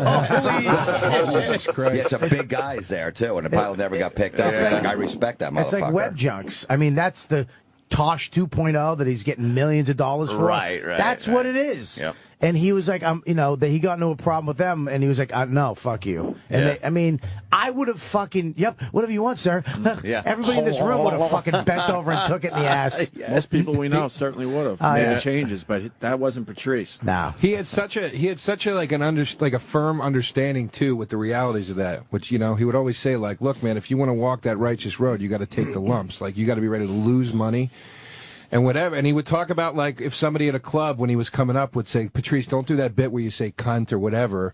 And you go, is it a big deal for me not to do the bit? Not really. But it's just a matter of I can't allow you to tell me to not do it. Because once I open that door a little bit, then it swings open and it never, you know what I mean? It's just the floodgates are open. And a lot of guys aren't familiar with that the way he was. A lot of guys go, I want to be the fucking rebel, but I also want to be loved by everybody. He was also defensive sometimes when he did like he would do that, and because everybody wants to succeed and do well, and then when he realized like, hey, this group actually likes me, then he would think, oh, okay. Like he a lot of times was more defensive than he needed to be because more people were going to like him and be comfortable with him than he thought. Well, he said that one time. He goes, I'd rather make you feel uncomfortable than I feel uncomfortable.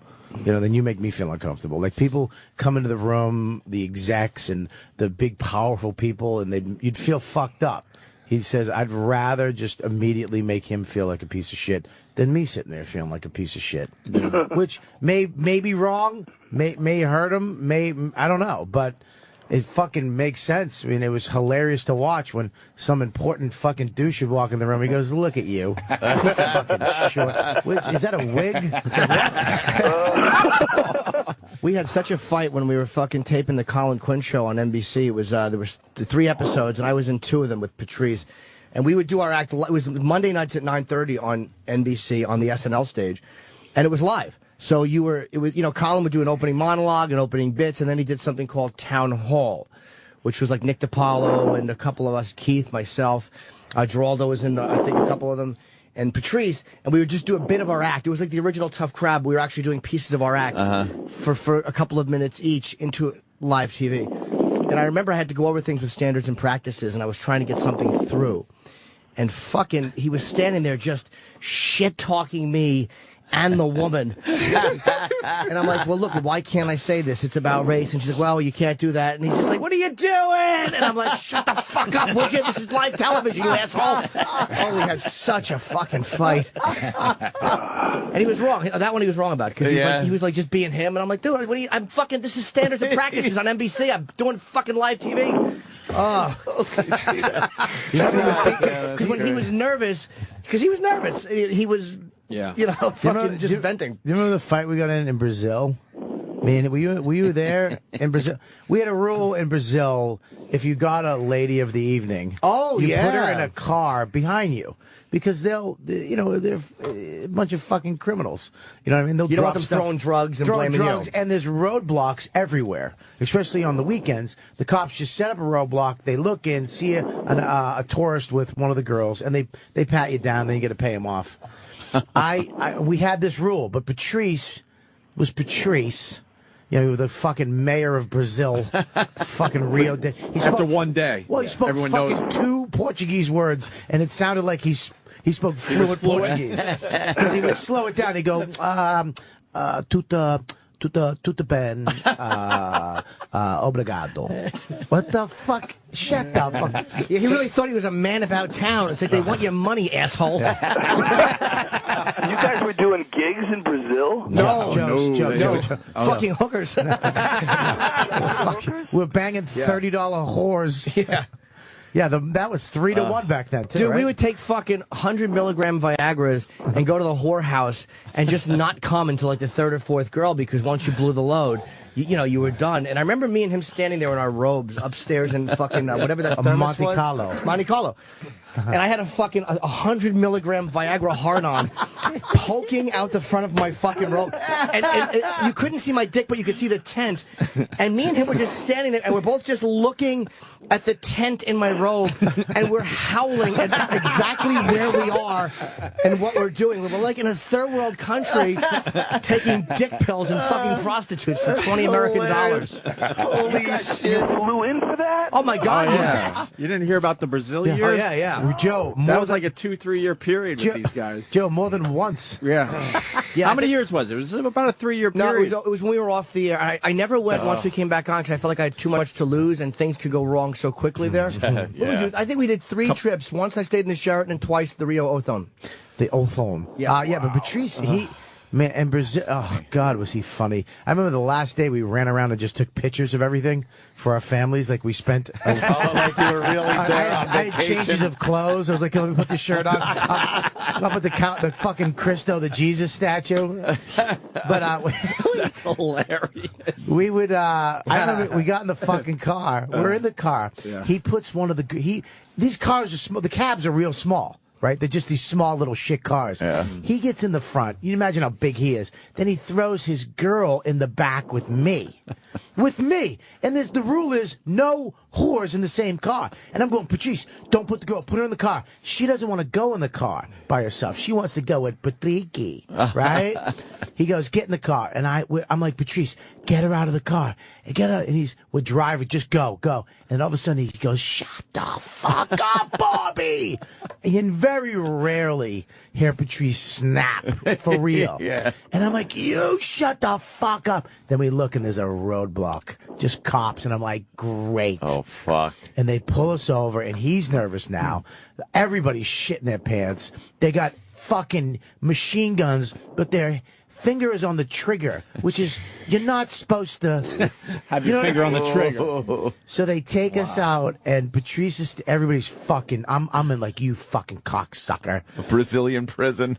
We're gone. We're gone. Yeah. And he's out there. They got the girl out there. They're talking Portuguese to the girl. You don't know what she's ratting us out, throwing us on the bus. The fucking cab driver, Patrice, and then they get to me. I got 1,000 real in my pocket, which they're taking that. That's fucking gone. You know, and then I tried to assimilate because I'm such a worm. I tried to, because I have puffy lips and I might look a little Spanish. I just said "sí" because I didn't. I said, you understand they have guns on us. Okay? Yeah.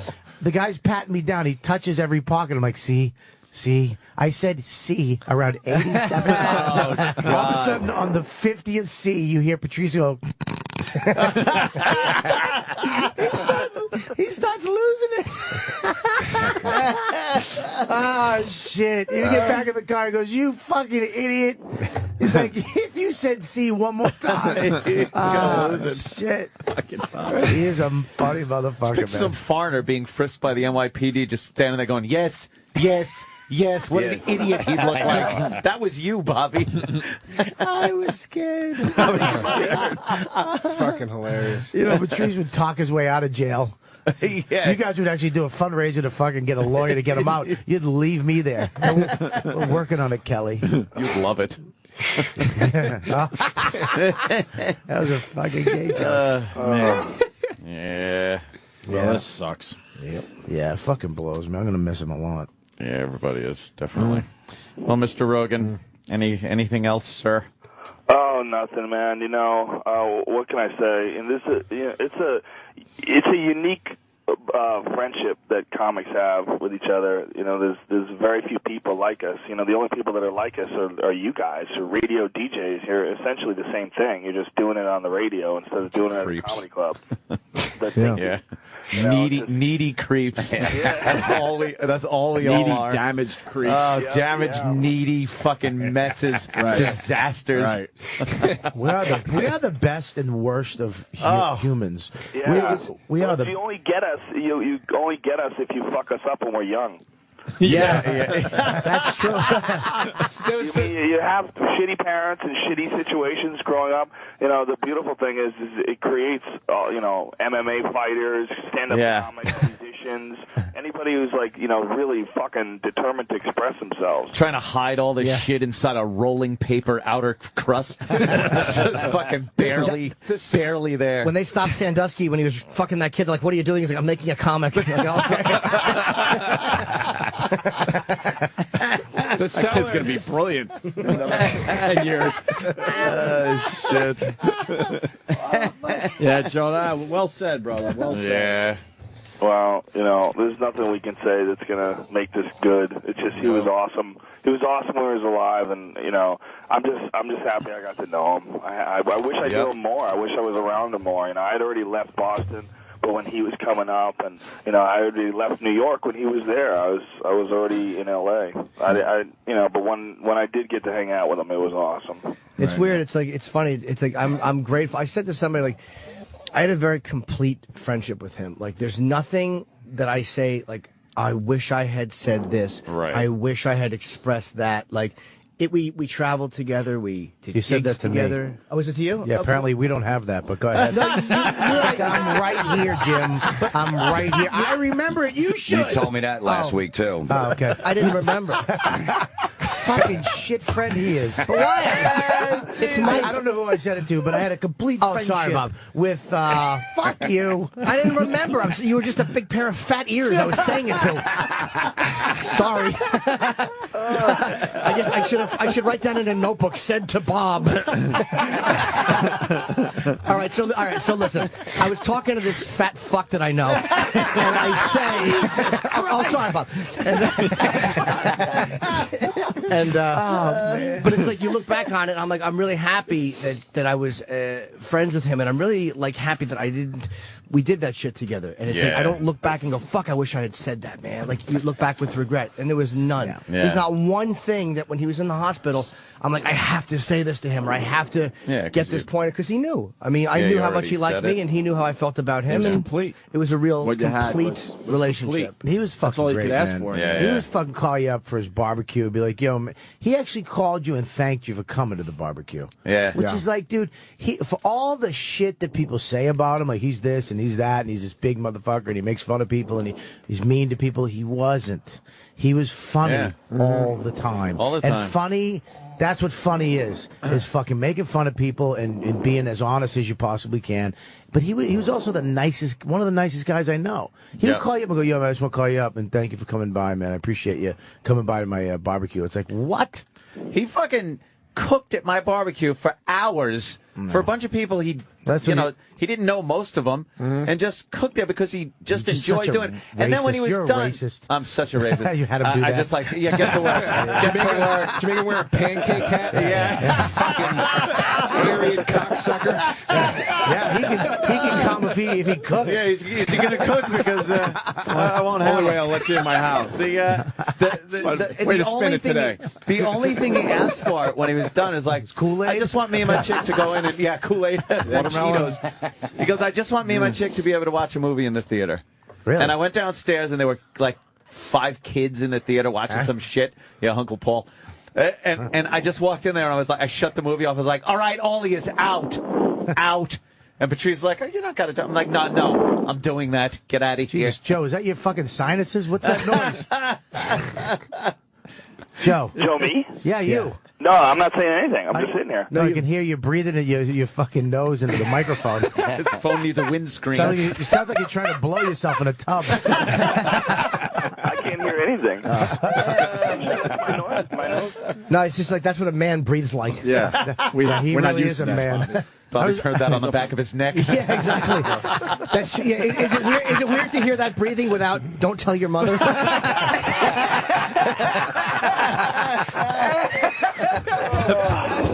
Jesus Christ. You brought it up. This motherfucking room can spin. It really is really terrible. fast. It's a horrible place. It's a horrible place. Jesus Christ. Yeah, I was walking over today with a girl, and she's like, that's really nice that everybody's going in to talk about Patrice. And I go, it is nice, but it is going to be the most evil fucking No, room. it's never going to be nice. It's going to be everybody trashing each other. We all got together down the cellar last night, and it was literally a couple minutes of, man, it sucks. What's up? How you doing? And then nice shirt. Yeah. Fucking stupid. And then it just fucking unraveled. It was fucking. Incapable of just keeping that moment Thank in emotion. God. These guys can, I know. I kind of like that. You guys man, can tip your toes into emotion, but that's about it. It's not true. That's It's about really it for not you true, guys. man. I mean, it's weird. I've had some. I think we're the most. We just don't do it in public. But I've talked to fucking him. I've talked to, I've talked to Patrice. I mean, some serious, deep.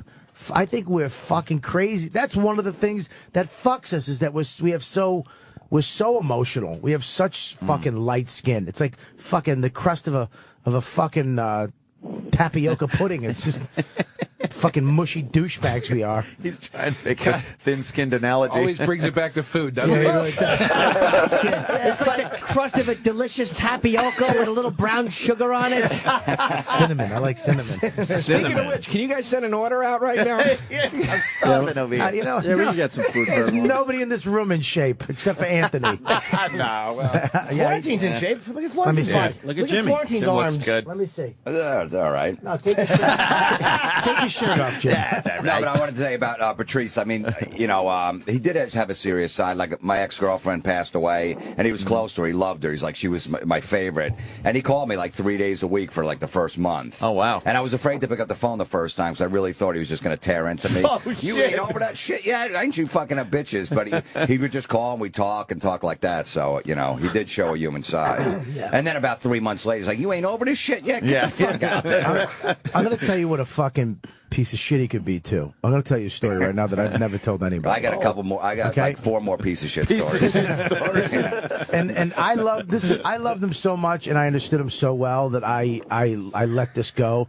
But anybody else should have never talked to this fucking idiot. My wife last year, I think it was last year, not this year's October, the last October, she planned a surprise birthday party for me.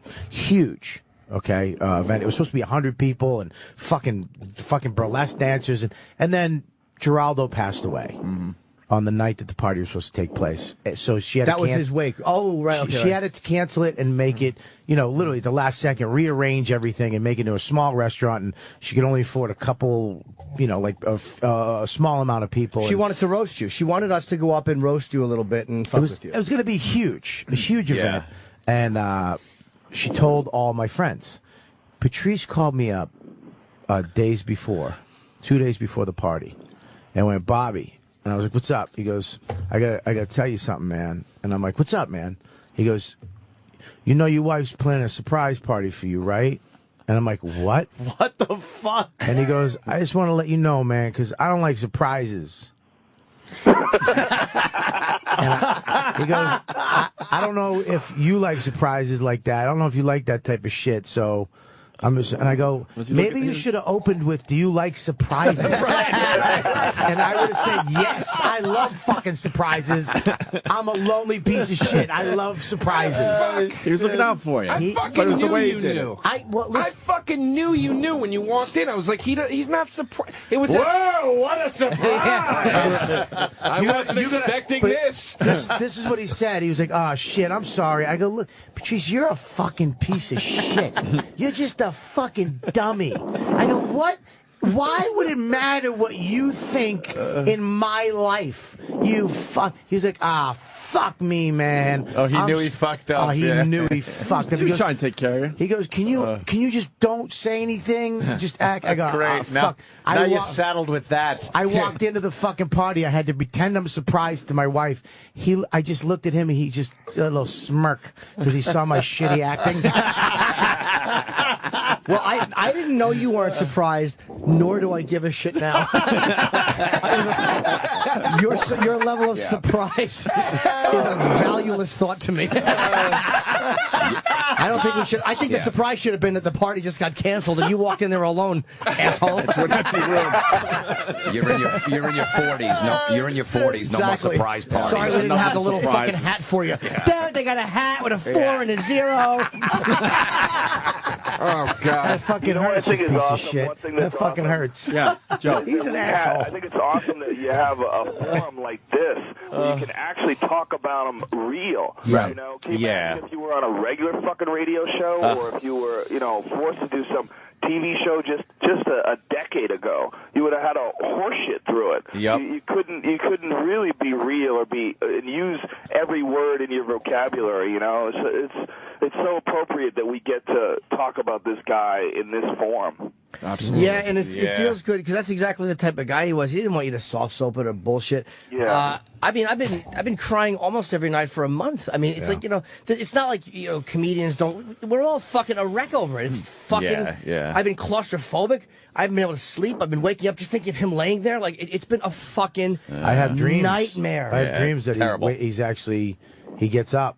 I've been having dreams for the last month that he's up and we're hanging out and he's a little fucked up and he's got a cane, but we're talking and and then you wake up and you're like, oh, fuck, you start crying and you're like, what the fuck? And, that's always the weirdest thing when someone passes, when you have dreams about them being okay. And then, I had a few dreams about Phil Hartman after he died, that were like, for people who don't know, his wife shot him in his sleep and then shot herself.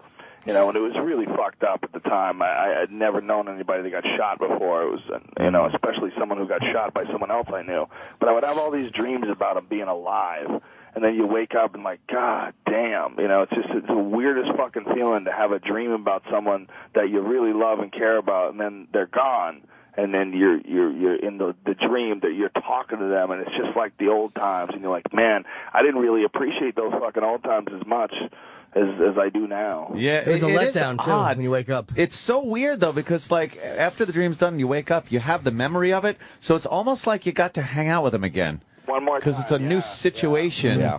It's it's very weird. But then you realize it was just manifest in your own head, and they had no input whatsoever. It was just your dumb fucking idea of the person. Yeah. Yeah. I gotta piss. Yeah, Joe, thank you so much for calling, man. Absolutely, we really man. appreciate it. Good talking to you, buddy. I'm coming in next week, man. I'm really looking forward to it more than I got to come to New York and do some bullshit press for Fear Factor. But the thing to me that was the most important about the trip is that I get to go in and do your show. Oh, we can't wait. Yeah, fuck yeah, man. It's been a while. Anything else? Absolutely.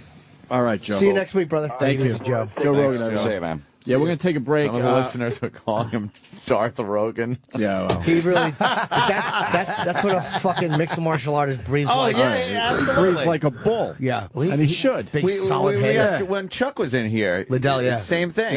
It's just how a man that could kill you with his hands breathes. That's it. Or my grandfather. One or the other. What grandfather? Huh? What do you mean your grandfather? Because old people breathe like that. Because my grandfather breathed him. How do you know your grandfather? What do you mean, how did I know? Oh, You you doing an adopted. adopted joke? Oh, fuck! Wow. Funny point too. Both Bob and Joe. Yeah. Right? What? Gay? No. What? You told him? What does he do? I don't. You were adopted, right? Yeah. But you had stepfather. Oh, yeah. I had a stepfather. I had two stepfathers and one foster father. Right. Jesus. But you were adopted or no? Hence Never the adopted. Fucking need. No, never adopted. Oh, I thought you adopted. No, I had two stepfathers and one foster father. And then one real dad that I haven't talked to in 20 years. Oh, boy. Do you know how fucking hilarious it is to watch two best friends, like the two of you, one of them go, "Really, Bob? I thought you were adopted." For all Hash these... out something that is so That's like it's basic important in knowledge. life. It should be known like the first week you know each other. But no, That's pretty I've important. told him that. I told him. He knows that's pretty that. important. All right, Florentine just goes, that's pretty important. But I don't remember because I'm just I thinking. told him that. Yeah. I've told him that. I'm just thinking of all the times we've made fun of you for not being Irish. I'm like, oh, I thought you were No, that's adopted. because Quinn says I look like I was my great grandmother was raped on the Khyber Pass. Oh, Jesus. I remember watching Keith Robert. Actually, one of the first things I ever did in New York was you Stop guys. pointing your fucking thin Dick Van Dyke finger at me. Oh, you stupid fucking ligaments. Norton, Bobby, and Keith brought me to open for that. You guys at a college when I was like a few months into the city. It was one of the first things I ever did. And I was watching them all trash each other outside. Like, oh my God, this is the meanest thing I've ever seen in my life. And Bobby's uncle was there. And Keith just goes, "God damn it, you're not his uncle. There's a Puerto Rican in this family somewhere. We're going to get to the bottom of it." And I was like, you can talk like that to somebody's uncle? You know what I mean? Like, I thought you had to be respectful of people's families and shit. Respectful, nah. Fucking the funniest thing, we went to a Dunkin' Donuts. They're standing at the counter ordering with some kid. Some 14-year-old girl walks out of the back of the kitchen. She walks up to Keith and she goes, "Do you want anything?" And Keith just goes, "I want you to shut your trap. I remember that. I remember that. Bobby ran. I've never seen Bobby embarrassed. He ran out of the Dunkin' Donuts and he was laughing. He's going, "What the fuck's wrong with you, dude? What the fuck is wrong with you?" You guys did. Fucking Robinson is funny sometimes, not on stage, but in life. God damn. Just anything I want you to shut your trap. You trap. But you know, it's obviously a very, very sad thing to to know that you weren't surprised. That motherfucker. I never literally That was the very only people important that today. know was To learn me and Patrice. My wife doesn't even know. And I felt like shit. But that fucking cocksucker. But I still, you know what the thing is? You get mad at him. And even, you know, we all get mad at each other. I was like, dude, I still love you, you fucking idiot. You fucking, the whole concept of the party was a joke because I never had a birthday party. And so fucking DeRosa throws his own party for himself once a year for industry. You make it for industry. Yeah, you go there. He's not even talking to his friends. Keith wasn't even invited one year. It's just fucking Comedy Central heads. It's my best friend. How did you become friends with him? At one of my birthday parties? Fuck you. God damn, invite people to a bar to drink. You make it sound like I'm hanging fucking streamers up and, you know, and putting out a food spread. Might as well put your fucking resume out, too. Listen, it's a party like Billy Bats. My party. Exactly. Don't get nervous. We should definitely take a break. Bill Burr is standing by and others. I want to play the clip Rogan was talking about. You got that, E-Rock? Oh, the Fox News one? Fox News thing, no, we usually Sam, can you play it off the fucking internet for us? Yeah. Sam, get their stat. Yeah, quick. Rogan, oh boy, this is going really- to take forever. Rogan was pointing out a clip that really describes what Patrice is all about, and I want to play that. Most of you have heard this a bunch of times. It's still great, though. Yeah, it's worth playing. Sam's again. Yeah, he was commenting on our suspension for the Homeless Charlie bit when Homeless Charlie was in the studio talking about raping Condoleezza Rice and whatnot. Right. And he was on there defending freedom of speech and in his own inimitable style. Right. And there was a woman from National Organization of Women on. Oh, we love those people. And he just schooled the shit out of her. It was fantastic. He talked to her the way she should be talked to. Right. Right. And he was never back on Fox again after that? No, because he was so dirty. That's beautiful. And he didn't Another care in the bridge end. gone. Right. Is this it? Nick. Okay, yeah, just play it as we go to break. Right. Bill Burr next. Stay there. Next up on the chopping block, XM satellite radio DJs Opie and Anthony. They're under fire now for airing joking comments about raping Secretary of State Condoleezza Rice. Will they be the next to go? Is radio cleaning house after the Imus debacle? With me now, New City President Sonia Osario. She took part in a recent protest calling for radio stations to stop supporting negative language in music and talk radio, and also our favorite stand-up comic, Patrice O'Neill. Oh, thank you, sir. Patrice, are O&A next? I hope not. I wish JB and Elvis didn't lose their job or Imus. It's funny. This is the thing. I don't know her, but I'm assuming that she has nothing to do with funny. So I'm gonna speak as the expert on funny. Funny people should just be left to trying to be funny. What if they're not funny? Then you made a mistake. But how many times has how many unfunny rape jokes lead to rape? Like, I don't know how many jokes about rape there are. There's a lot. But your world is not funny. Your world is next on the big story.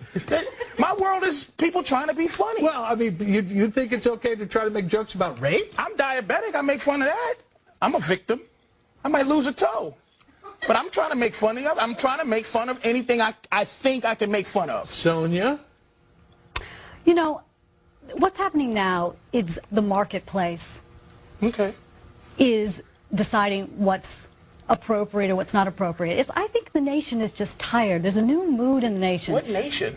The nation. You know what? We're tired of things that are just Is this the nation, this paper, and you? I'm not the nation. I'm just speaking for me and funny. You're speaking for the nation, or you're speaking for... Yeah, you know why? Because I remember 6 years ago doing something against Anthony Opie because they were just so outrageous, and their violent images that they put out to women was just uncalled for. And now, I think people... You think they were trying to be funny? I think now people in Do this you country think they were trying to be are funny? tired. You know what? I don't care if they were trying to be funny. That's what I'm saying. Why are you in that business? I've been to your show once, and it wasn't very funny being a woman. It was in your hilarious. Show, when you talked about... That's why she doesn't like me. I was in the paper with her, and the joke is hilarious. It's called The Angry Pirate. And the lady who wrote it in her outrage didn't even know what it meant. And anybody who read it laughed because they know what funny... You're not living in the context of funny. You're living in the context of fire. Have every right to be as funny as they want. They can go out and try to be as funny as they want, make as much money being as funny as they want. This is what's happening. There is a change in this country. People are realizing they have an opportunity to speak out, and advertisers are listening. Radio stations are listening. Sonia, you're not talking to who I talk to. And you're not going to get paid as much money anymore. Sonia and Patrice, That's look what at it this. is. The marketplace More is CBS speaking. radio firings. They've been on a tear lately. All right. Are they cleaning house, or is this the PC cops run amok? You know what it is, John. You know what it is while you're reading that paper. It's the PC cops run amok. Do you think she's a PC cop? Of course she is. She has an entire encyclopedia of her stance on it, but it's no passion involved. It's not a real... This is just what she has to say. We are outraged and fired and fired and fired. Name calling. I'm outraged. I am outraged. You should be outraged. I am a fool. Now, if I called you a fool, You know what? People are feeling a new sense of entitlement. Who are these to people decency in this country? Who are the people? A new How can sense you, of Patrice? So entitlement here's my question: how can you justify a bad joke, a joke that isn't funny? Oh, wait a minute. Go ahead. An attempt that isn't funny, doesn't get any laughs, and is about raping the first black woman to ever become the Secretary of State of the United States. Throw that at me. Well, why not? The attempt is what I'm trying to fight for. The joke funny jokes and unfunny jokes are come out of the same birth.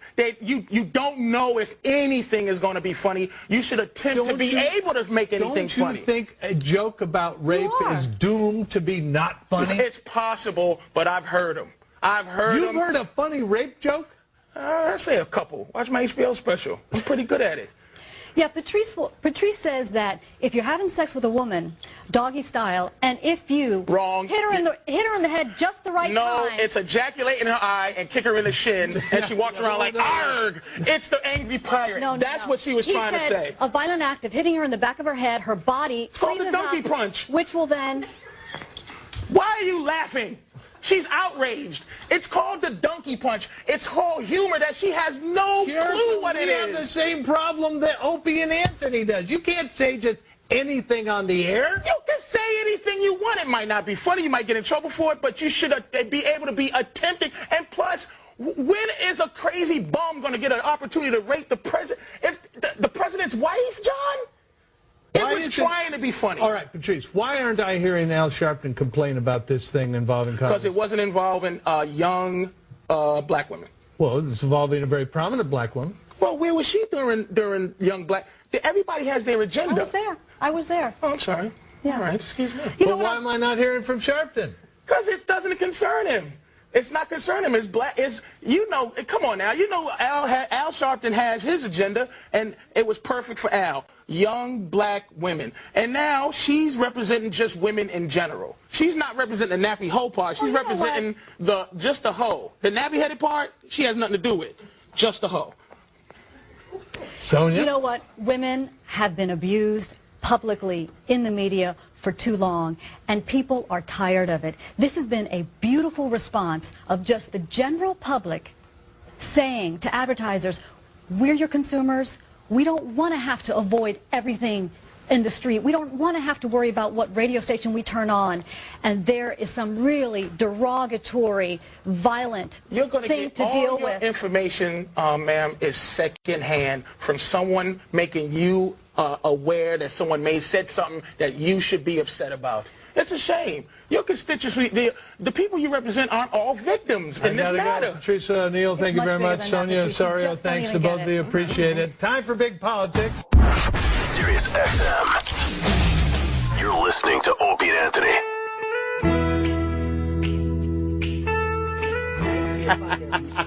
you. All right, man. Talk Is about that a like- Gouda cheese? No, Bob, somebody threw up. Bobby turns every cent into food somehow.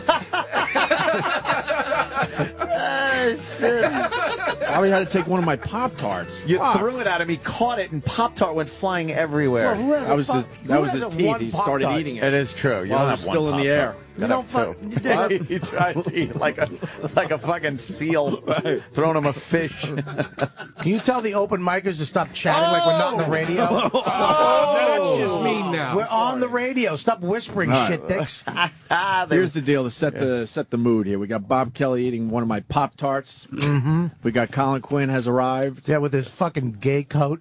His cocksucker, he borrowed Mary Tyler Moore's jacket. Where is that? Put it on. Put it on. Show Let me this see fucking. that thing. Look at, Oh, no. look at the buttons. It is Mary Look at- Tyler wait, Moore's. Wait for the buttons. He's got fucking wooden buttons. Is it kind of like military? No, Yeah, it's not got the military. vibe. Yeah. No, not Let me really. see, let me see. It looks like it looked like it was going to be a pea coat. Oh God, kind of a cool coat. It's not a cool coat. Oh no, it's those old leather buttons. Yeah, that, Tyler yeah. Moore's jacket. Fucking asshole. Oh my God. Fucking That was an Angela Lansbury coat. Yeah, why don't you go solve a crime in that, you fucking idiot? It's a belt buckle around the neck, too, Colin's- man. Colin's trying to own word it. yet. Colin's trying to own the coat. And help. You stepped on your own joke. We also got Jim Florentine. We got Joe DeRosa, and Kurt Metzger has arrived. So, and Bill Burr waited through the break. Wow. Bill, what's up, buddy? Hey guys, what's going on, man? Hey, man. Hey man. Strange day, obviously. Yeah. Yeah, it's awful, awful, awful, awful. I think yesterday was I set the record for laughing and crying. Every time I start crying, I think about something funny that, and I start laughing. It's just awful, awful. Yeah. And Yeah, I sorry to bring it down. You guys were on a nice roll there, but no. Oh, no. We've had. It's what it is. It's been all over the fucking- place all morning. It sucks. It's been all over the place. And you do. It's like I wasn't able to really watch a lot of the videos that people were posting yesterday because I don't know. It was just tough. I Made me couldn't feel do weird. It was kind of sad. I tried a couple of times, but it was just like it got too sad. But then you read some of the shit and you start laughing your ass off because you just read it in Patrice's voice, and that got me laughing pretty I good. started thinking of all the stuff that he did. Do you know one time he had a meeting at Comedy Central? And, you put on your I'm going to get a deal shirt and you go in there Yeah. and you tap dance and you try to sell your stupid idea for a show. He went in there and spent 45 minutes trashing the executives for putting Mind of Mencia on the air. And he just wouldn't let up. And then that was it. The meeting ended. Like, that was just basically I think he pitched his show in the final 3 minutes. He got the opportunity to go in there and decided he was just going to bash the show. Oh, man, that's fucking great. Just kept, and at the end, he pitched his show for like 3 minutes. And I remember asking him why he did it. I go, why would you do that? And he just started laughing. I was thinking about all that stuff. One time Bobby, do you remember the time that comedian came to town? He had the metal hand. What? Remember that? Hang on a second. I'm going to the airport. This is my ride. Hold on a second. Oh. Hello. Okay, all right, thanks. Freaking guy went to south instead of north. Yeah, so this guy comes to town. He was missing his left hand, so he had like one of those 3-pronged left hand things. Everybody sees it. Nobody wants to say anything. And the great thing was it was his left hand, so when you met the guy, you just stuck out your right hand and there was no problem.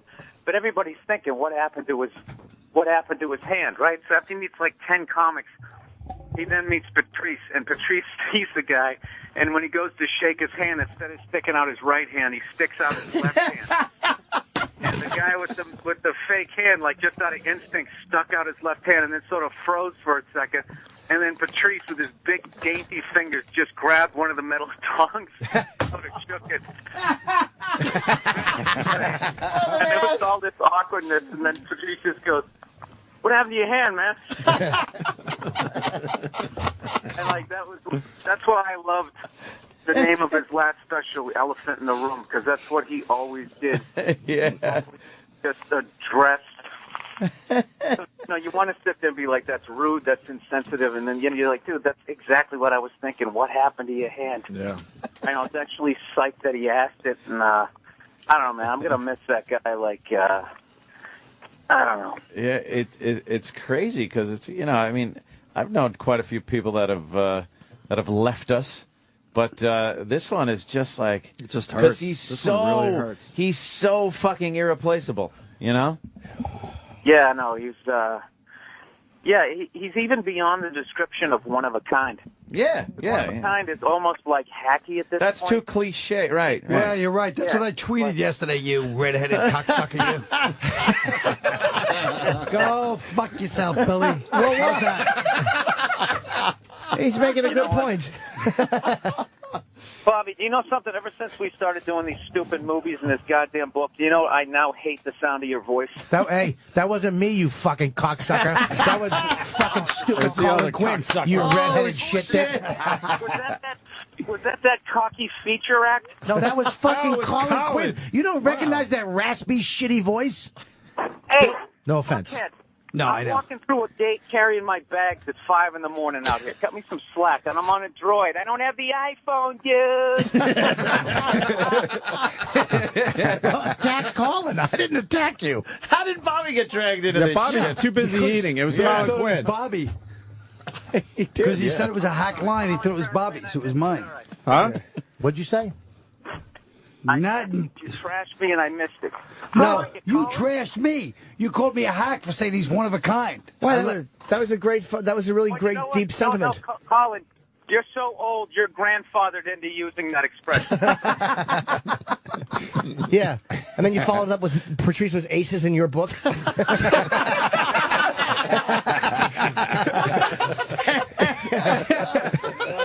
I thought he was just swell. He's in cat's pajamas. Colin said 5 words since he's come in here. He's just getting shit on. As he should. As he should with that fucking stupid gay pico. I don't know what the problem is. It's a lovely jacket, It's Bob. not a lovely. It's a lovely jacket if you're an 85-year-old woman. Where you going, Bill? Where you off? Going to go do some gig in Western Massachusetts.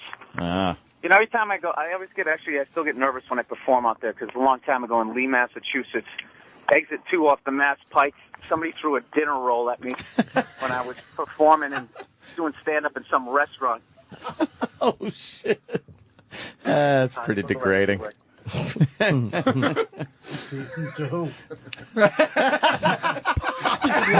my fantasy. I'd like to get paid with those. Yeah. Have all 5 courses thrown at you. Jesus, Joe. Just like that a little too much there, Bob. Why wouldn't that fucking Arab like it?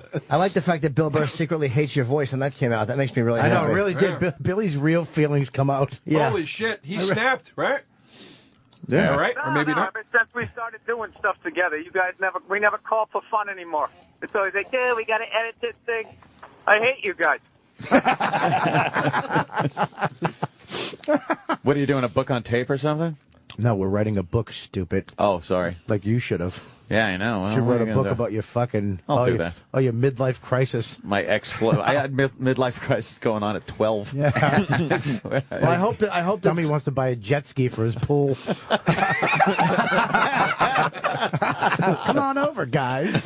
How many parties can you have? It's never going to fill the hole. Fucking asshole. Just get old gracefully, get a pair of glasses, and borrow Fag's coat. Well, I'm not sure I like my new nickname. Yeah. You don't like that one, Colin? Fag's coat. Yes, Jimmy. It is. If you're writing a book with Bobby, I hope that someone is doing the spell check, because it was very sad yesterday. We were all telling each other before the news broke. God. And, it's always nice when Matt Frost called me, but when you get a text from Bob Kelly, can you read that right there under the photo? I said he wish he could. You can't. Get his glasses. Oh, God, yeah, okay. Yeah, Can I read it? Can I guess it? Wait. Wow, you're squinting bad. Wow. Anthony. Get Boy, LASIK. Anthony, we're on Jim. radio. They don't know you can't see. I Fake can't it. see. Wait, you Can can't I- read that? No, I can. I have to squint though. You want me to? Really bad. Yeah, just. I put off right under the picture. I put off glasses for under 3 the picture. years. Jesus I've been Christ. squinting. It just hurts. Yeah. Just he passed, Jim? Yeah. But do you understand what he wrote there? No, don't. Yeah. Let's see if he does. P-A-S-T. Jesus Christ. He wrote, he passed. Yeah, no, I'm sorry that our friend passed away, and I fucked up on spelling, you nerd. No, I wish I met you back in high school. I would have beat the fuck out of you and took your money. This is not. You're not. Jeez, Bob. This is not putting the I Just before a E. little Norton going, you spelled that wrong. Shut up. It's a basic. Oh, right. Just because Patrice died, that doesn't explain you being monumentally stupid. That's not the excuse. What did he die? Did he take your fucking brain with him? It would be like pass. Did Keith like do that? P-A-S-S. No, Keith didn't do it too. E-D. Yeah. Yeah. He wrote it as intense. I wrote it on the iPhone. The iPhone fucked You it could up. blame the iPhone. Autocorrect. Yeah. I do that sometimes. I'm like, fucking spell check. It did. Goddamn iPhone. Well, here it is. I get the call from Matt. I wrote. I turned on to make sure that he knew, and I just wrote for him because I didn't know if he knew because he was on the. I don't know if he answered his phone. I wrote that, and it just did that, and I was in bed, and what am I going to do? But I fucked up. I apologize, Jim, for not spelling it correctly. I'm not. No. I'm very grateful it happened. It was my one laugh of the morning. I was like, oh, thank God this idiot is still himself. This is fucking mean. You know, in defense of Bob, he's become a way better speller. I remember way back in the day, he was sending me an email, and he called me a faggot, and he spelled it F-A-G-I-T. Oh, no. I was trying to say it like spelling it phonetically because it was with an accent. Faggot. I didn't watch it. Spell phonetically. F-I-N. Spell phonetically. Go fuck yourself. Do you remember that dude, that treatment? Remember you had me look at your treatment, and I tried to trash you about your. This is hilarious. It was unbelievable. The spelling, like it was disturbing. Right. And I go, Bob, Bobby, your spelling's crazy. He goes, so. That's all. I didn't go to school, Kurt. I didn't go to school. But how about, can we just stop and focus for 1 second? The fact that you, insecure, fucking lame ass, gave Kurt your treatment to look over. A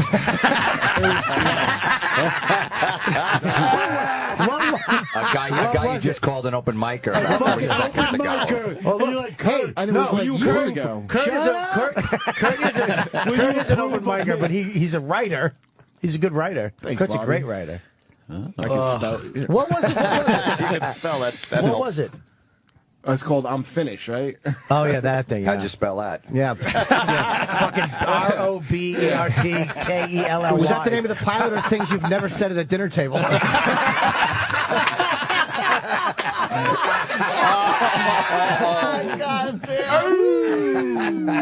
That's it? Just one? That's it? That's too good. That's just one? That's a home run. We're not like Rich Voss. We don't get greedy and try to pile on and bomb. Yeah, that's true. That's one. You always get. I always like when Voss is here because he'll always end the fucking fun. Oh, yeah. He gets greedy. First of all, there's no second of all. We were trying to tell him last night how dumb he is. And the difference, he goes, "You're dumber than me." I'm like, I'm not dumber than you because I know I'm dumb. I admit that I can't spell. I know I'm stupid. You think you're smart. He said on his podcast, put the head speakers on. He's talking about headphones. The head speakers. He called them head speakers. Bonnie, put the head speakers on. And Bonnie just went, head speakers, Rich? Really? Yeah, because he tried to blaze past it, and Bonnie goes, "Head speakers? Are we gonna go back to that for a minute, Rich? Are we gonna talk about head speakers?" He is the dumbest fuck. I am fully aware that I am stupid. Yeah. In many areas, but I know certain I don't like things. what Bobby's doing right now. This is like when somebody blows the game, and before the press trashes them, they go, "You know, I take full responsibility." Very good. Yep, that's exactly what he's doing. Yeah, Bobby, Jesus. Getting ahead of the Well, story. when you're right, Bill. Why don't you shut your face? I hope your phone dies. Bill, anything else on Patrice? Any stories? I mean, you guys started together a long time ago, man. God, I don't know. No, because then I don't know. I don't even want to think about it. It's just too fucking sad. Isn't it? Just, I can't. I just, I don't know that I'll be able to wrap my head around him not being.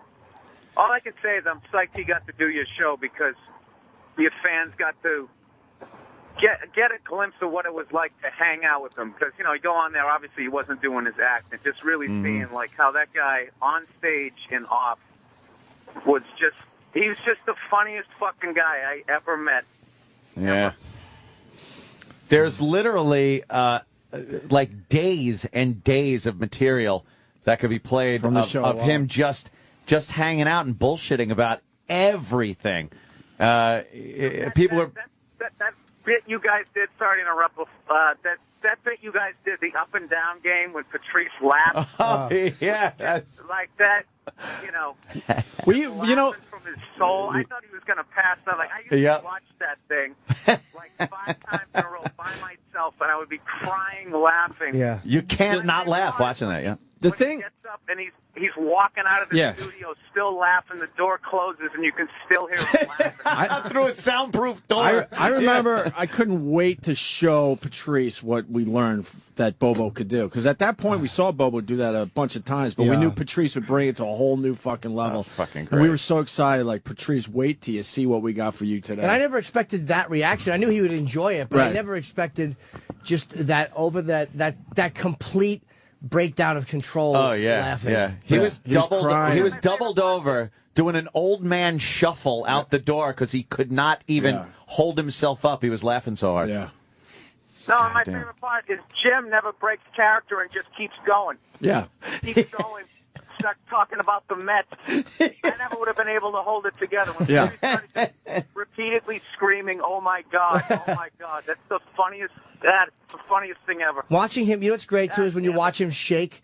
When he's about to lose it, and you watch him, he's sitting in the chair and he's smiling, and then you just see his body losing control. He starts to like shake. For the people who don't know, Bobo, he would take his pants off and he would get hard if we talked about sex. But as soon as we started talking about the Mets, it would instantly go soft. It was the most amazing thing I've ever seen in my fucking life. And he never knew what we were doing. He's such an idiot. Yeah. And so Jimmy, would go back and forth and watch this thing get hard, get soft, yeah, get talk hard. about her big juicy tits, and he'd go like, yeah, and he would put his hands together and grind his hands, and his cock would be rock hard. And I would go, but really, I mean, what are the Mets going to do about right field? I mean, it's not going well. And he would go, they got to get a draft pick, and he would just start talking about the Mets, and his dick would go soft. Wow. Like within seconds, though. Within seconds. Have you seen the clip, Carl? No. Well, the clip doesn't. Seen it either. The clip doesn't do it justice because we had to hide the whole. I'd like to build up to that and start with like Louis Pasteur and his experiments. Work our way up to Bobo losing his magical dick. I don't think the actual clip does it justice because we had to hide Bobo's dick for the YouTube and all that shit. So. But the laugh is censorship, man. Contagious. Censorship. Yeah, no, that's one of those laughs where even if you didn't know him, you're just laughing at how hard somebody's laughing. Man. Yeah. I don't think I've ever seen anybody laugh that hard. No, fucking. And he had the greatest laugh, so you just combine the two. Oh my God! Everyone in the room would be laughing just as hard as him. Why does we would Opie follow have his lead? Why does Opie have a fucking coat thing? Why does he get to hang his coat and hat up, and you guys don't? Do you know what a pain in the ass it was to get that coat rack put in why do you here? have a It was coat for rack everyone. thing? There's only two. Everyone. There's There's two two fucking prongs things. on it. Everyone. Who's going to walk behind you and hang their jacket?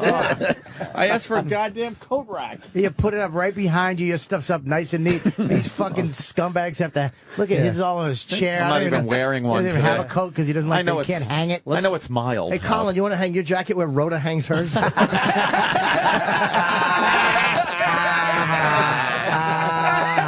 Colin has a gay coat. Your coat really does stink. Jesus, Joe. It just makes Rhoda made me laugh really hard. I like how Bob Kelly got Hold on 1 second. Oh, fuck, I was just lining up. Oh, go ahead. Go ahead. No, forget it. Now it's over. Go ahead, it's Tony. okay, Colin. What were you gonna say? Go ahead, what were you going to say? No. The moment's Go ahead. passed. No, it hasn't. Go ahead, try it again. If it bombs, so what? Go ahead. Go ahead. No, I'm not going to do it. No, I'll say what I was going to say when I ruined. Go ahead. I don't like the fact that DeRosa used the alternative comedy. Rhoda really made me laugh. Fuck you. You didn't say that, did you? He said, wrote he did. No. He said when it. Jimmy Just said, having a nice, honest laugh. He goes, Rhoda really made me laugh. Rhoda did it for him. Shut up, The Joe. word row. Joe's only upset because I'm going to ruin his opening status. Oh, wait. What, Bill? Bill, what'd you say? On my awful cell phone, I heard Joe say that, and it fucking annoyed me. Everybody. Thanks, Billy. Billy. All right, well. Boy, that turned. Fuck you, cunts. God damn it. All right, there. Why don't we let Billy Burr go? It's up to him. You want to go, Bill? He's at the airport, right? Yeah, I got nothing left. The trash ain't coming my way, so why don't I hang? It is true. You know it's coming. The winds have changed. You can tell. Still pretty pounding. I can smell them when they're coming. Yeah. See you, buddy. Bye, Bill. Thanks, man. See you, man. See you, Bill. See you guys in a few days. See you later. Even Piers Morgan had something to say about Patrice. Yeah, and you want to play this clip? Gets it all wrong. Did you hear the local clip? You guys would appreciate. I should play it for them. Yeah. The Fox 5 clip first. Colin, did you hear this yet? No. Oh God. This was the only laugh I had yesterday. It was Fox 5 here in New Was York. it, what's his face? Greg Kelly? Huh? Gutfeld? No, Kelly. Who's Greg Local Kelly? guy. I don't know. Local Entertainment guy. reporter Yeah. for Fox 5. No, he's somebody else. I mean, it's sad. It's a 20-second obit, but listen to the end of this thing. Sad news tonight from the entertainment world. Comedian Patrice O'Neal has died. O'Neal died this morning from complications from a stroke he suffered last month. The Boston native appeared in September's Comedy Central's roast of Charlie Sheen, where his struggle with diabetes was a punchline for many jokes.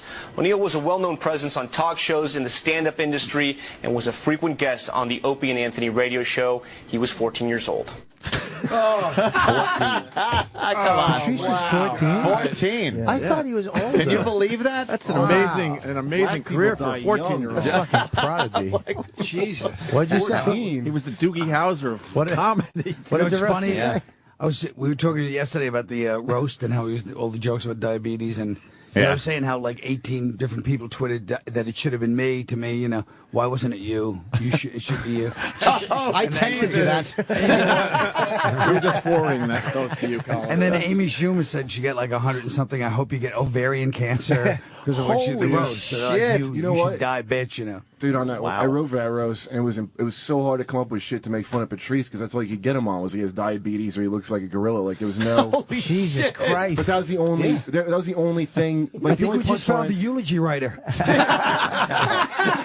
The next day. But seriously, there was no like. Seriously, there was no there was no real things to make fun of him about. It was hard to write jokes about him, so everybody wrote about that shit. You know what I mean? Like nobody had. He's still trying to be serious. Kurt, shut up. You called him a gorilla. Stop. I didn't. You called him a gorilla. Amy Schumer did, And you she exposed deserved- yourself as a horrible hack that can only think of two subjects, and now all the anger towards Amy is going to be focused on you for the next 10 years. It's not going to be. Yeah. He was hard to hit with jokes. His at Muppet eyebrows on fucking Twitter. Shut up, Joe. Jesus, Joe.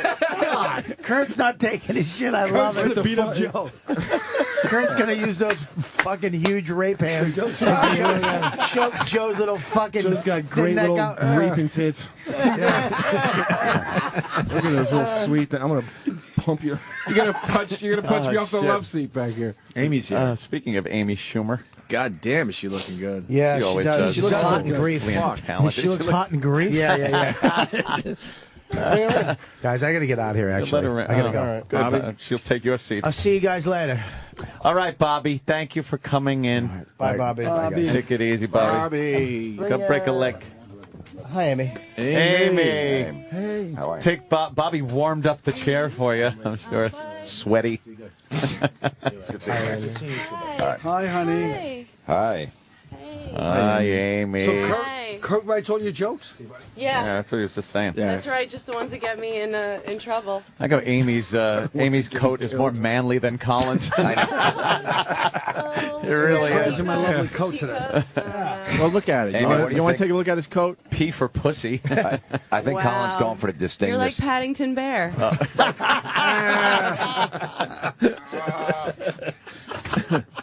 Right, you're a distinguished gentleman's coat. Yeah. That's what he's going for. What do you think? Yeah, he's definitely hitting the nail on the head there. Show with a nice collar buckle. Yeah. It does. It has got collar It's a buckle. handy ball gag. No buckle. longer a man. You guys really should switch coats when we're done here today. Yeah. Why are you holding your coat? Because everyone asked me to show it to Amy. I was just displaying it. I was doing what I was Colin, you told. want me to hang up the coat? You think someone's going I to was steal it? wondering why, in the middle of this like trashing, Norton just sitting there scowling at me. He was I was like, what's his fucking problem, man? He was waiting his turn. He was. But you know what Billy was revving saying up. about Patrice? Yeah. I was thinking that just reminded me when we started doing the show, and before we did Tough Crowd, we did it on NBC a couple of times. And I remember I was always like, "Oh, don't leave him alone." You know, he was just like so new to the business. It was like the only thing he'd ever had, and I knew, like, don't leave him alone with any of these fucking NBC executives. Oh shit! Yeah. And then I remember one time just walking in it, and it was like a soundproof office. Like every time I left him alone with Lauren, anybody, something horrible would happen. But just a soundproof office, and it was like some guy from the West Coast was in town. It was just him and the guy on the West Coast. And he was sitting there, and I looked over at the guy, and he had this horrified look on his face. And Patrice was talking as if, yeah, there were a couple of guys having a conversation. And I just walked in, and I heard, like, pussy and bitches. Like, he was just, like, spouting to this, like, white guy in his 50s in a fucking suit. But it's just like as if he's having a conversation with fucking, you know, Will at the cellar. Yeah. And it's just like, and the guy just had this horrified, like, his face was pasty white. He gave no respect. No. That's Look at Colin. That's what he would do, though. Yeah. That's a pretty accurate description. He gave him no respect. right. Yeah. People that didn't deserve it. Another no. big producer once. I remember at the cellar, this guy was doing like a movie, and it was like, hey Patrice, like, and I thought I still said there had to be a slight scintilla of non-destructiveness. I go, Patrice, this guy's doing it, and the guy goes, "Hi, I heard a lot about you." And Patrice is at the bar at the cellar, and he turns around like fucking royalty, like this, and then just turns away. A little dainty handshake. Yeah. Jesus Christ. He drove me out to one of Ant's barbecues one time.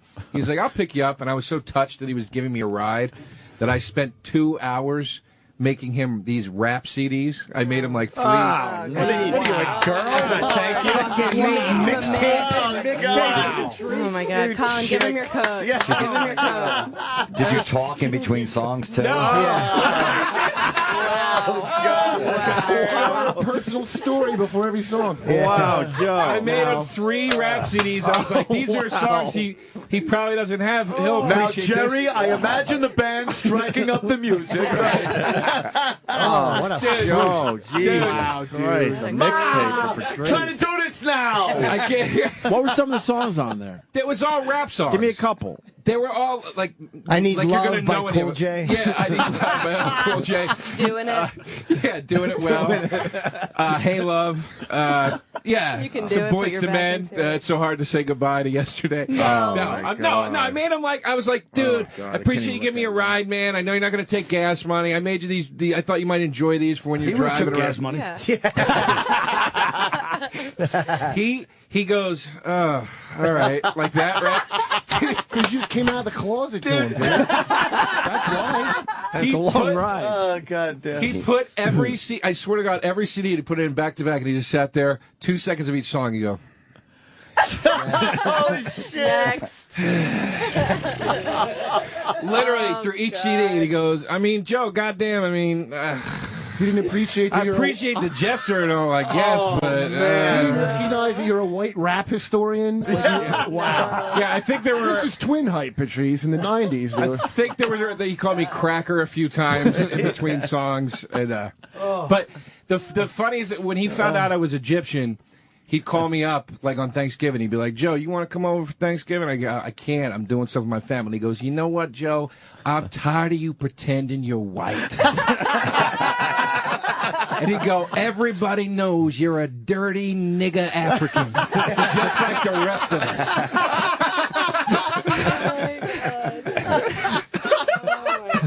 I remember when I sent Patrice a text that I was having a kid. He calls up. I see him call him. I think he's going to congratulate me. He's like, but the first thing he says, please tell me the bitch is white. That's all he said.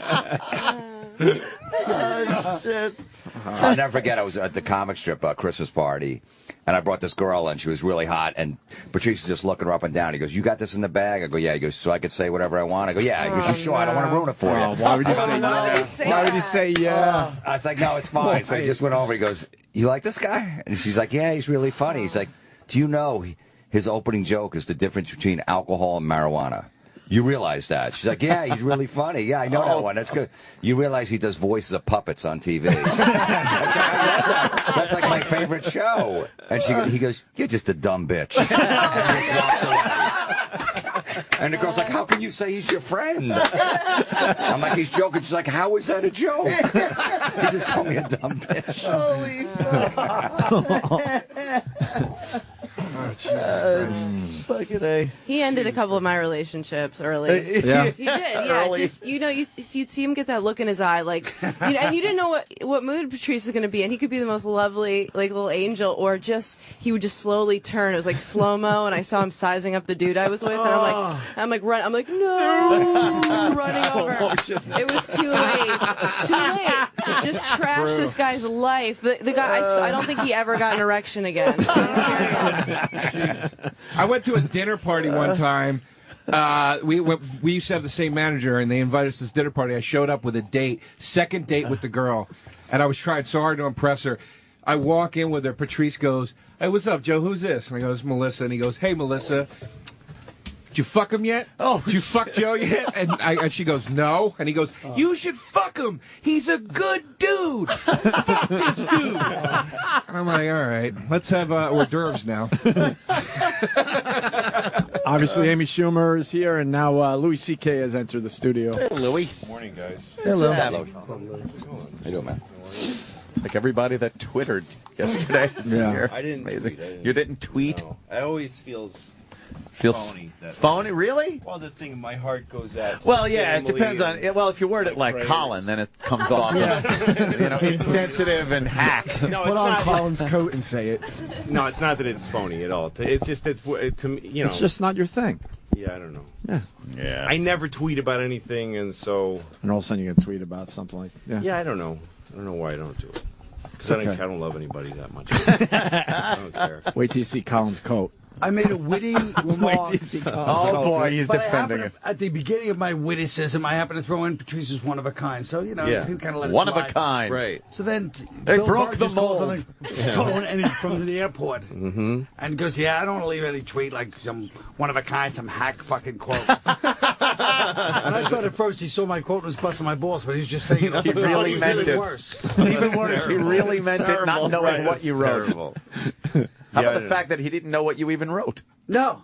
Yeah. No idea. That's And he didn't insensitive. bother to investigate the full thing that I wrote. That's what hurt the most. True. He just picked out the one hack. One. Showing your age part.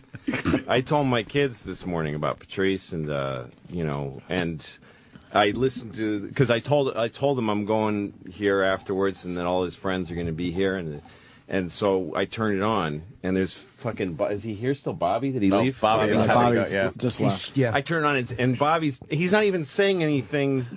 He's just we're all at the fucking cellar last night, and he's just telling a story. He could be saying anything. He's like, we're at the fucking cellar, and fucking what's his name is there, and fucking he's not upset. He's not. It's just this shit that comes out of his fucking mouth. I think he just caught a pop. And my daughters are 6 and 9, and I'm going, I'm trying to ride the fucking volume. And they can't enjoy people's emotions about their fucking past friend because of this fucking. And so they go like, why does he? They had to ask like, why does this person? Because it sounds crazy. Yeah, of course. if you don't listen to it all the time, it's like, what's wrong with this? It's beyond Tourette's. It's like that's so odd because here, when he was here talking into the mic, you don't realize it because he says here. fuck a lot. But I guess Bobby if you're listening to it on the radio, it's you insane. really, especially with children, right? But I explained to them that Patrice and Bobby and I came from Boston, and that there was. I told them what it's like to do comedy there. That there's drunk Irish people. I'm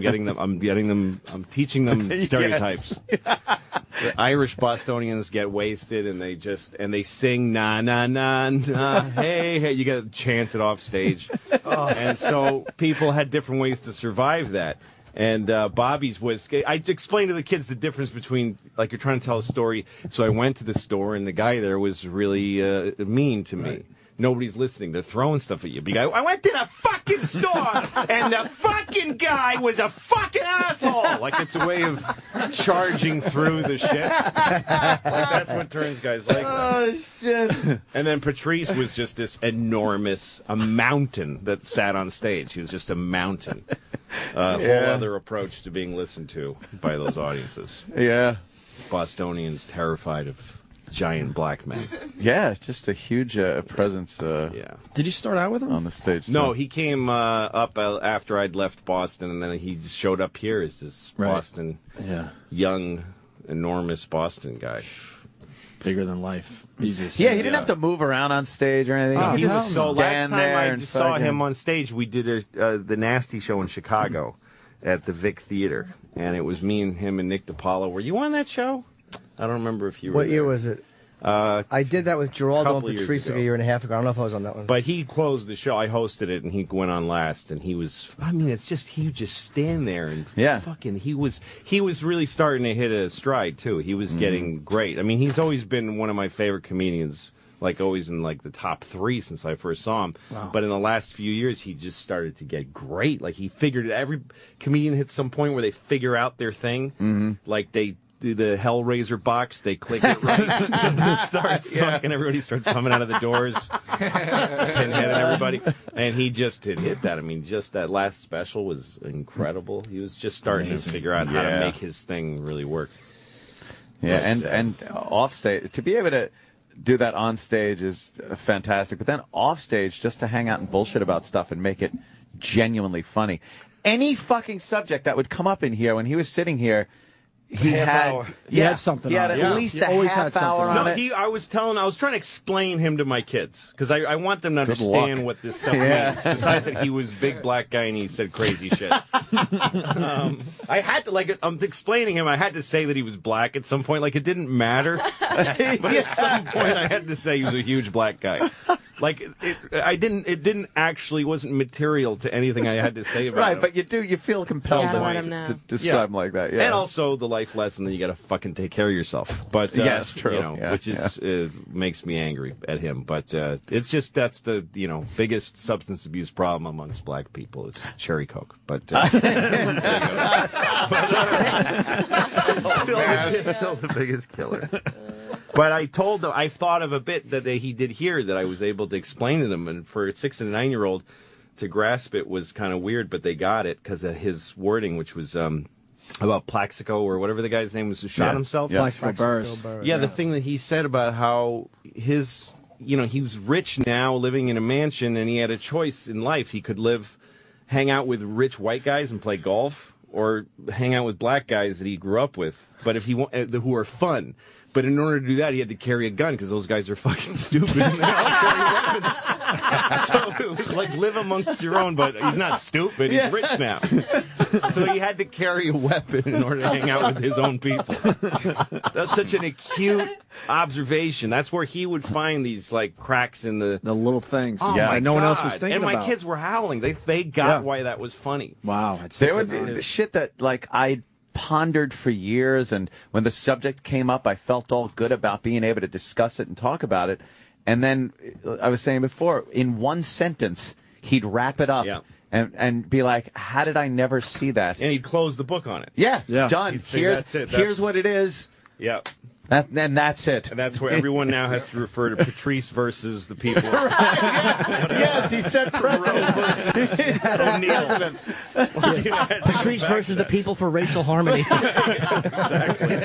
No, and I remember like the famous thing of him going on whatever it was on Fox News. Yeah, we just played that. Yeah. There's a woman who actually dresses up to go and protest a rape joke, and he makes her laugh at a rape joke. She laughed at it. She absolutely did. That's the power of what he did. Yeah, and yeah. She couldn't deny it. This woman whose whole life is, I'm going to go act outraged. Right. Yeah. And she had to go, shit, that's funny. That's funny. Fuck, Blooper that's spots. funny. I wonder what she's doing now. That could have been good when she went back to the office. Changed her path. Yeah. She's doing really No, like to know he stand-up made comedy, all rape jokes. He was a guy who forced people.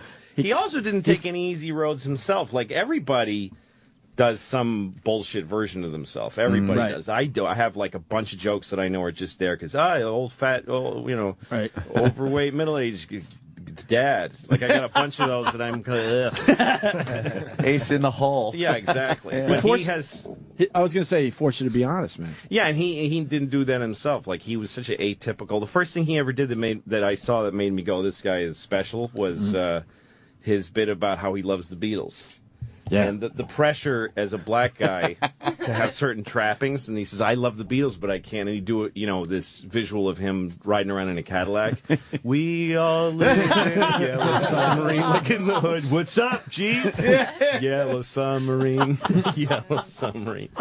But that's not your typical big black guy bit. No. We got into so many great racial conversations on this show. Oh yeah, and he just slammed me, and but the great thing was, the second the show ended, we'd be walking down the sidewalk going to the parking garage, and he's just hey, how's your pool? What's that like your pool and shit? That cool? No, my favorite part of being so on this fucking show, cool. I loved being on when he was on, because he'd get, like, we would lock horns on stuff and get, like, I told him once I wasn't attracted sexually to black women, and he tested me for like 2 hours, saying that meant I'm gay. He's like, it means you're gay. And he said, so he would go like, and he started doing this bit where he'd be like, please bring up, like, and it was like a lawyer asking for. He was like, please bring up fatbooty.com. Like, sites Go to that the he knew of. websites, He's like, really? Nothing? There's nothing that you can, you know what, bring up? Yeah. Look at that, that's juicy. Pissing on blacktits.net. And he'd come up and he'd go, this? You don't like this? References, man. But we would go at it here. And then, we'd walk. The best part, though, was walking down to the subway with him. And then we'd stand on, like, 6th Avenue and 7th, or 57th, and just stand there for, like, 4 hours and just talk. Oh, fuck yeah. And he'd say openly sexual things to every woman that walked by, and they would all smile. You look delicious. Yeah, he's just like, look at you with those pants. What kind of panties you got on? Pink. Bye. Good morning. He would hold court on a street corner. Yeah, when we would do the walkover at the old station, right, and we'd be walking to XM, and Patrice would just stop and talk to any girl that was walking, and they would engage him. Yes. They would talk to him. And it's like, why aren't they running? He would disarm you because he was funny and silly and he wasn't threatening. And they were just, like, looking at him, but you would think he would be threatening. Right. I mean, just his physical presence would be threatening, and the ability maybe that's what it was. It was the relief. It's like, oh, no, here's this huge black guy. He's got kind of a sweet voice. I want to hug him now. We were at the comic strip one time, and there was a girl he liked at a Christmas party, and he's like trying to play hard to get. He's like, I'm not going to talk to her, and he didn't talk to her, and she didn't come over. And I said, you fucking idiot, you think that you're being like hard to get. She's happy you're not talking to her. She doesn't like you. He really thought that she was being intrigued by his evasiveness. He was just happy that this fucking fat creep was leaving her alone. The ability to diffuse his physical presence with something so fast, like that quickly when he started talking to you, is amazing. Yeah. Like, because you would just look and go, big black man, must be afraid, must cross street. But he was an empathetic person, too. Yeah, I mean, that's what made him a great comic, is that he saw, he had insight because he was empathetic. But he was a guy who would, like, talk to him for 5 minutes, he'd start asking you about your life. And absolutely. what's going on every with this single and that. time. Hey, you like your truck? Yeah. Be talking about my truck and stuff. Yeah, I got mine. I like it. Yeah. Oh, yeah, really? Where is this conversation going? You knew it wasn't a conversation. He was basically fishing for information, and when he was done, he was just going to walk away or get off the phone. It wasn't like, I really want to know about your truck. It was, I need a piece of this and a piece of that, and then I'm done with you. Yeah, that's right. That's right. Gonna put on my bowler hat and go. Yeah, Mr. Cotton Club. He had a lot of looks. Oh, fuck. Remember, he pulled off the Pink Panther pink shirt. How we didn't rip him apart. We tried for that. too, man. Yeah, he was wearing a Pink bright Panther pink shirt with the Pink Panther on there. What the fuck? Only he could get away with that. Holy Walking fuck. in here with that shit on. It had the Pink Panther on it? Yeah. Oh, dude. yeah. It had what? Sequins on Oh, it with too. sequins and glitter and Holy what the fuck. fuck he was trying to pull off with that one. We tried. we didn't get the best of him that day. Dude, one of the funniest days in here ever was he was in here and we started talking about food from around the country. And he started trashing every city's food. And he's going, Chicago deep dish pizza stinks. It fucking stinks. And the phones are just fucking lighting up. The whole world is hating on him. Yeah, Texas barbecue. Oh, we got the best barbecue. Fuck your barbecue. Fucking. You took them all on, though, man. Oh, my God. It was hilarious. Fuck yeah. So many good fucking...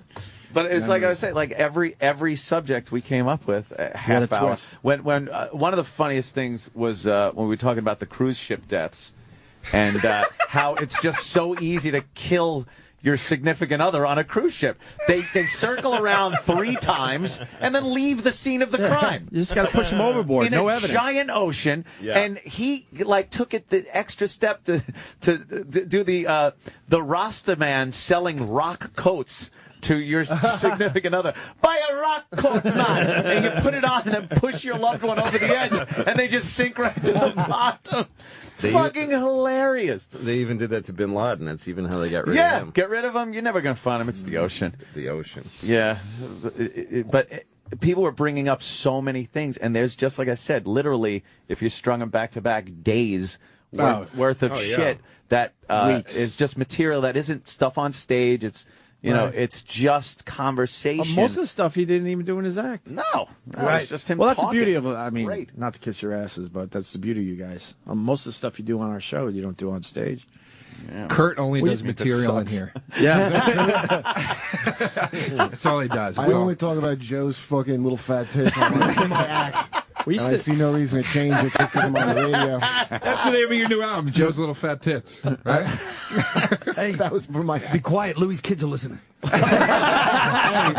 Explain to your kids why they can spell better than Bobby. Yeah, I love how I heard that. He called you a nerd because of how he spelled past. Yeah. P-A-S-T. You're a nerd. Like you only Bill Gates and Stephen Hawking and Jim Norton know how to spell fucking past. P-A-S-S-E-D. He passed. That's like a caveman talking. He passed. He passed me, It's like future. a weird. It's like a E.E. Cummings poem about a dead guy. He passed. Fucking moron. Hey, you nerd. Yeah, sorry for paying attention at school. Tries to turn it around on Jim like, oh, you're one of those guys. Like it was a basic spelling error that everybody makes in a long and complicated word. So this is not a PH in the middle of a word, you asshole. This is 5-year-olds can spell this right. Yeah, it's not even like laugh with a GH. There's no silent letters. Yeah. I get the same one. Idiot. He spells Y-A. Yep. So he'll Oh, text we got you. the same one. Yeah. He's Yeah. from Boston. Yeah. Did it happen? Oh, you got this. He wrote the same thing to you? Yeah, sure. Moron. And it's not a spell check thing. No, of course it's not. You don't blames it all the time. go over to the T. It's a whole other part of the.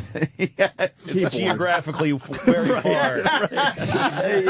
From 2 S's and an ED. You Nowhere can near definitely there. tell if somebody fucked up No, or if he the passed. iPhone fucked up. You know what? right. You're right, and I wish I would have called him on that because it annoyed me when he said spell check. It's No. like there's more letters than the other one. We all Well, knew. so when somebody's we weren't defending buying it, themselves and they use 2 different defenses. Yeah, he The also first said. one was, well, who knows how to spell pass? That's like a Latin verb. That's where he starts, and then he goes, oh, well, it was the spell check. Of course I know. I'm a nerd too, Jim. It was the spell check. He also said that he was laying in bed. So I was laying in bed. Like, what are you going to do? Yeah, you can't spell when you're laying in bed. No, when you're laying in bed, there's no way. Point, yeah. Then you're at the mercy of that aggressive spell check. We should call him right now. Very proactive about spell check. Hey, he's on the set. Don't bother him. Oh, that's right. He's on the set. He's on the set.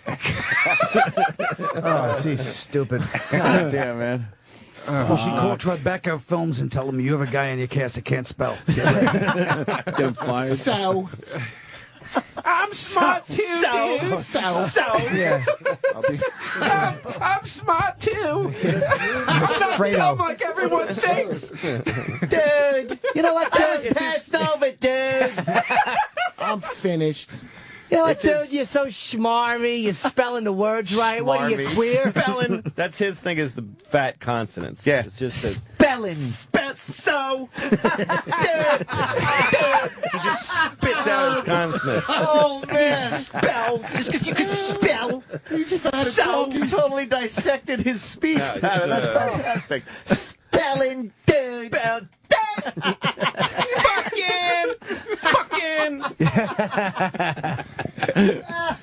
I got a fucking pencil and I wrote fucking. What are you doing? What are you emphasizing? What feeling are you emphasizing? fuck, man. The visual you turning down the radio for your daughters. Oh, is well, I always want to listen to this show, but I drive my daughters to school, and I'm always riding the volume. But with him, it was just, and sometimes I let it go. Yeah. The curses in the world. I don't like, and I do it for a living, so I don't mind my girls know it earlier than a lot of kids their age.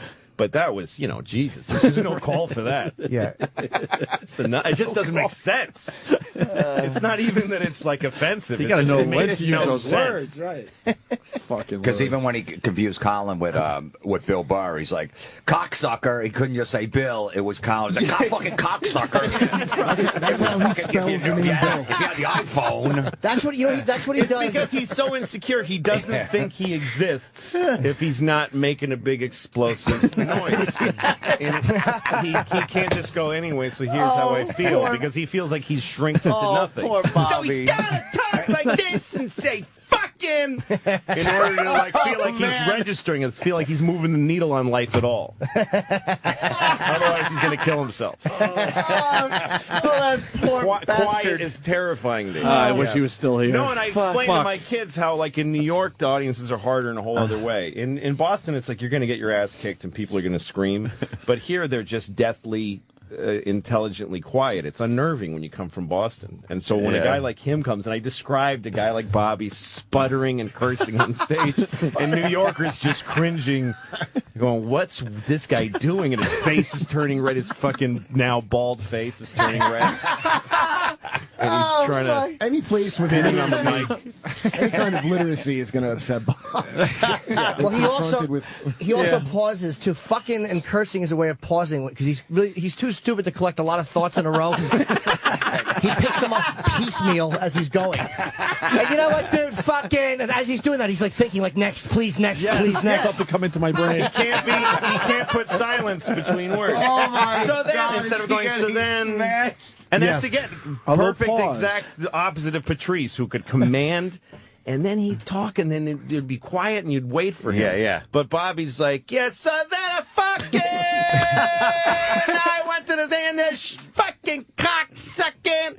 These are all him trying to think of what those comes are pauses. next. It's the equivalent. Those are supposed to be pauses. It's the equivalent of ... on Yeah.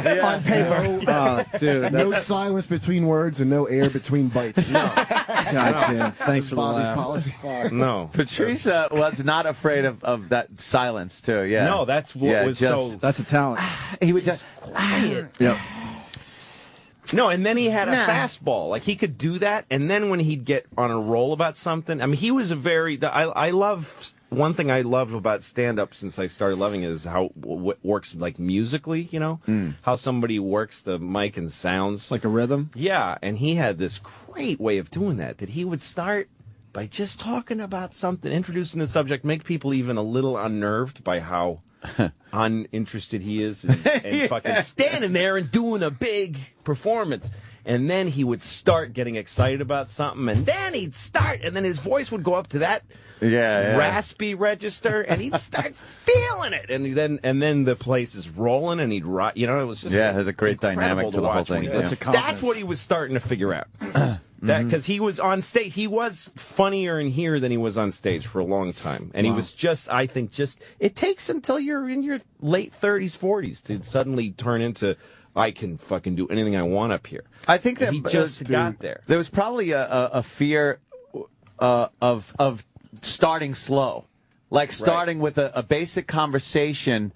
And not this, I got to grab their attention. I got to talk fast. I got to talk loud. Like just, like you said, this almost disinterested way he would introduce the subject, and then it would build. But to have the confidence to do that at first and not think you're going to lose the crowd. What gets you finally to do it is when you get older, you just don't care. Right. You really just don't give a shit. I actually don't mind if your life stinks up. Fuck it. I disagree. You need a good icebreaker.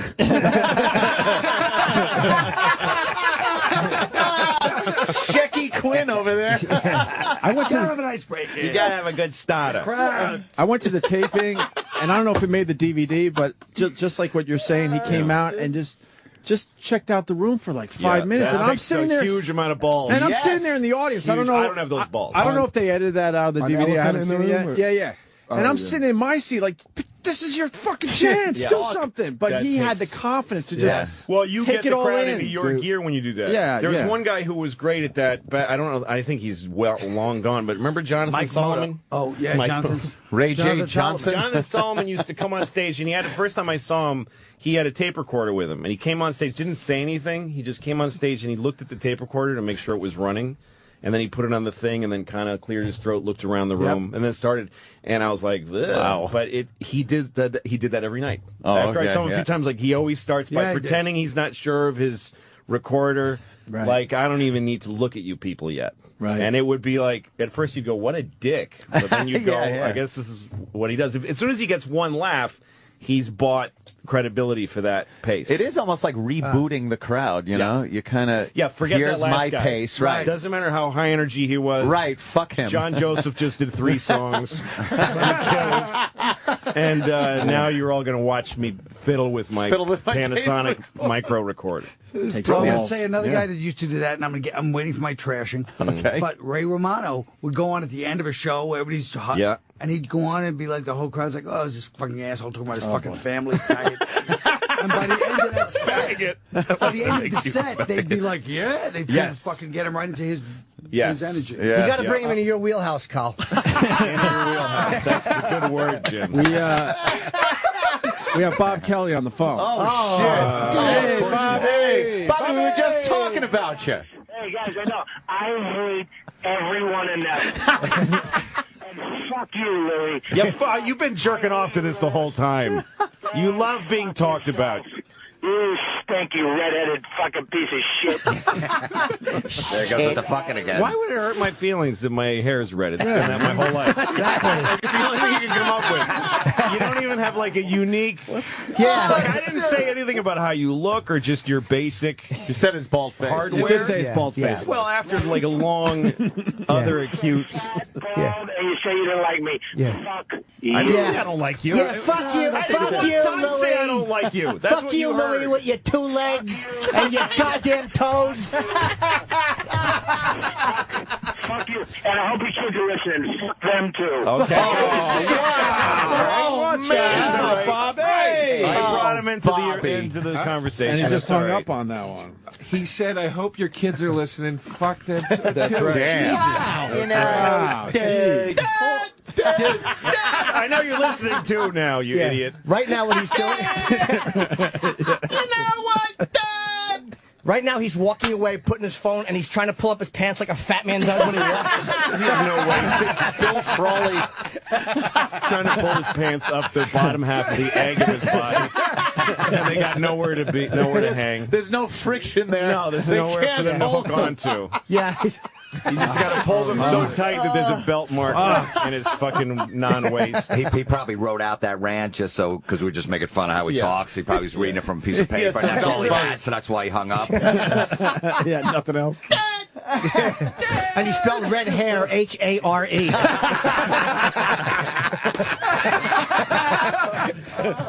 Want to take a quick break? Yeah, I got to piss badly. Just for live read purposes. But Louis C.K., we got Colin Quinn, Jim Florentine, Kurt Metzger, Joe DeRosa, and David Tell just showed up. So. Okay, where's Amy? And Amy's go? She left, I think. Amy Why'd she leave? What? She got pissed off. She told me you guys have the shit out of She had something to do? Yeah. What'd she have to do? I don't know what she had to do. She had anything to do. None of your fucking business. But she's lying. You She know might have to do another radio interview here. I think that's where she went. Yes. All right. All right, she'll probably come back. Probably a little doing early. a woman's Something. station. I hope so. The Woman's Network. Talk about their vaginas, periods. Quick break and we'll continue. Sirius XM. Sirius XM. Yeah, this is the Opie and Anthony Show. Got a lot of guys in the studio. Oh my God, it's so funny. Jim Norton. Everyone's Jim hilarious. Florentine, Louis C.K. Colin has left. Colin David left. Tell has come in. Joe Yeah. DeRosa, Kurt Metzger, who's Russ And Manee. Russ We haven't Manee. seen Russ in a while. What's up, Dave? Hey, guys. I just want to say, as a representative of the white comedy community, I'm glad to be here. And, it's a horrible loss. And I think now we have every race and creed represented That's right. in the room. We're all, it is funny. This is Patrice's home. There's not one black guy in here. No. There's Yeah, where not was one. Keith? I thought He he was- died. The one black guy. Keith. I don't know. Keith is. I saw Keith last night, but he knows today or tomorrow it's an open invite to come in. Or Kevin Hart, I don't think is in New York right now. Yeah, we'll take some more people tomorrow. And that about covers it. Yeah. And then there's motherfucker. That's it. Yeah. I think it's great that you guys are doing this, and it's a shock. And I don't know about anybody in this room, but because of Twitter and all that kind of stuff, I can't even process exactly what's happening or what happened, and it's just a horrible loss. So. Yeah, it really is, and you see it on Twitter, and you see how many people love the guy. Yeah, but how many paid to see him, huh? Yeah, that's true. I hate to be the They come out of the I hate to be the douche and bag of the conversation here, but yeah, everybody loves him for free. We got a purple suit to buy and a gigantic coffin. All right, let's make things happen. All right, enough hemming and hawing about it. Oh my God. We got bills. Oh my God. 999. What? Oh, sorry. That was the last time I was here. No, but I mean honestly, it's true. There's a lot of fans and. Oh my God. What? Well, what were you guys talking about before I got here? No, Patrice. We didn't bring it up. You're the first one to bring it up. Yeah. Oh, the president's in town. You're right. Yeah. There's so many other We're things going to talk happening. about that. Holy purple suit and a giant coffin. Purple suit and a giant coffin. First of all, Patrice was probably the most fucking hardcore, could not give a shit about what anybody thought, and that starts from the show business itself. He could not. I've never seen a guy walk away from more projects. Oh God! The Office. He was on that, right? Yeah. He was like, "Fuck, I'm out of it. This is like, no, I don't want to do this." Arrested Development. Arrested Development. Web Junk, and I'm sure like several movies where they like just probably. Russ worked with him on the last pilot for Comedy Central, right? Yeah, that's right. And Russ Maneve, everybody. Yeah, and the way you're saying that we were involved in something with his pilot, and it wasn't going the way he wanted it to go, and there was a room full of Comedy Central executives, and I'm telling you, he screamed, not even a hiccup of anxiety or and just for 20 minutes, just a steady stream of well thought out insults. And just let everybody have with no fear of losing it, or he was really willing to walk away. Ultimate all the time. balls. Yeah, totally. Ultimate balls. From the beginning, from his whole life. Yeah. Jim, you tweeted a picture yesterday, you and Patrice on a movie set, and how miserable he was, or something like that. Furry Did he do Vengeance. something on there? We fucking did, which is not a great film.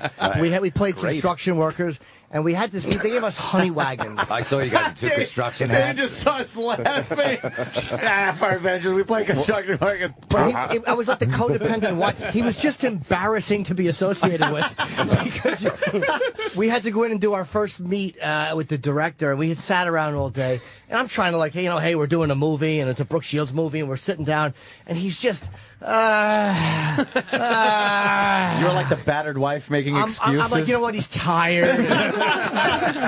The wife of the alcoholic. Everybody hated him on that shoot. He was so. He never had a time like when you first come to New York and start being in showbiz or whatever. Everybody has some awful cringeworthy memory of meeting a booker or whoever and shooting up too quickly from your chair. Oh, hi, thank you. Yes, thank you. He never lived that moment in his whole life. He could be slumped in a chair, and Steven Spielberg walks up to him and he looks at him like, "Do I have to take my hand out of my pocket to shake your hand?" How you doing? Uppity, I think it's the word you're looking for. He's uppity. But a good kind of uppity. He was a very down energy uppity. But I can say this because I talked to, and I think a lot of the comics here will back me up. There's a lot of comics who wishes they could be here, and you've been getting calls from people. To this young generation of comedy, like Louie and I are kind of like, in gym, like we're all the gyms here. There's like 9 gyms.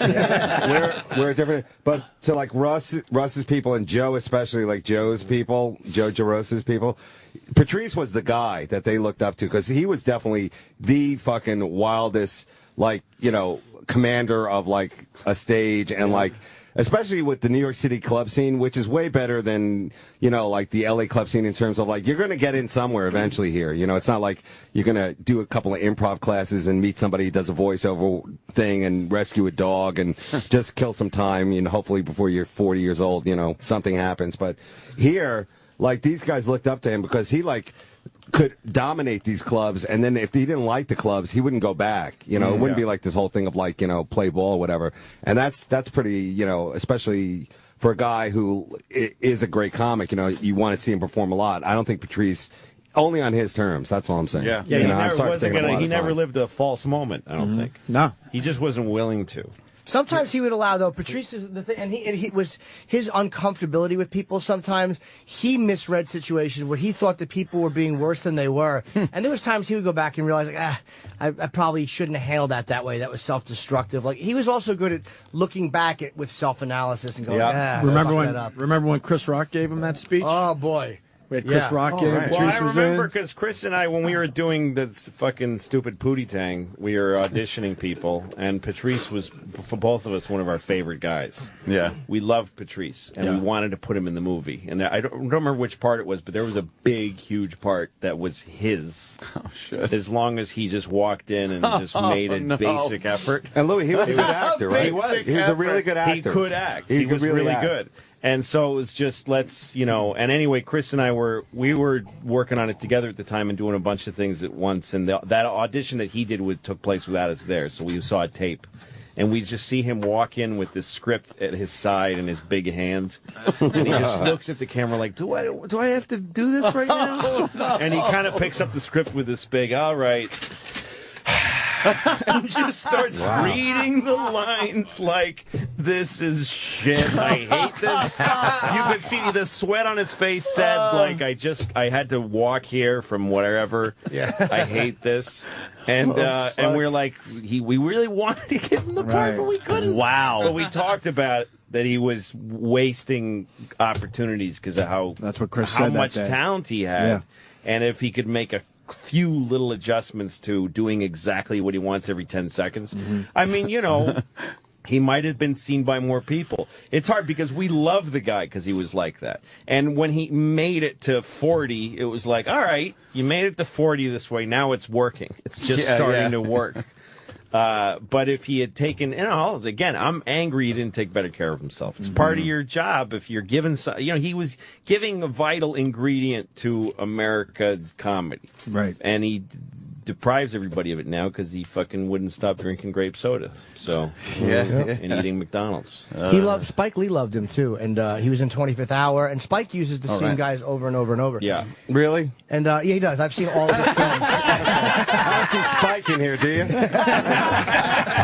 Well, there's a good reason. There's a reason for that, Dave. Okay, go ahead. Please. This is called. This is a black bridge that was burned. You think it was just white people he offended? He was he had a pilot. Like, Spike wanted him to do a project or to hold off on a project, like because it was between Patrice and another guy. But Spike really liked him, and Spike's like, please just don't go out to L.A. for pilot season. And Patrice just refused to bend. He's like, I got to go out for pilot season. And Spike's like, I just want you to can I just keep you on hold? Because he wanted to use him for that or something else. And Spike actually called him personally, which you really don't do. And he goes, look, I really would like you to do this, to hold out for me. And he goes, well, you're calling me. That's, this is my agent should be talking to you. This is my agent expressing my wishes. Oh, my God. And Spike's like, you won't do it? And he goes, no. And Spike goes, all right, then. And hung up on him, and that was the last time he spoke to Spike Lee. I've never heard a revisionist white man telling two black men talking a story. That'd be like my mom describing a reach around donkey punch. He took all the spirit and emotion out of it. And then Spike said, "One gentleman puts his penis in." Well, I didn't want to jig it up too much. You may have the road, Patrice, by my liege. How was I supposed to say it? And the one motherfucker's on the phone. Now you got my attention. Like, It was all yeah, like set the stage. It's Brooklyn in a deserted playground. Hung up that motherfucker, ate chicken, looked at white pussy. I don't do good black impressions. I just do me. That was pretty good right there. Thank you very much. That was pretty good. Oh fuck! You know what though? Fuck Spike Lee with his fucking. If he wasn't hiring him.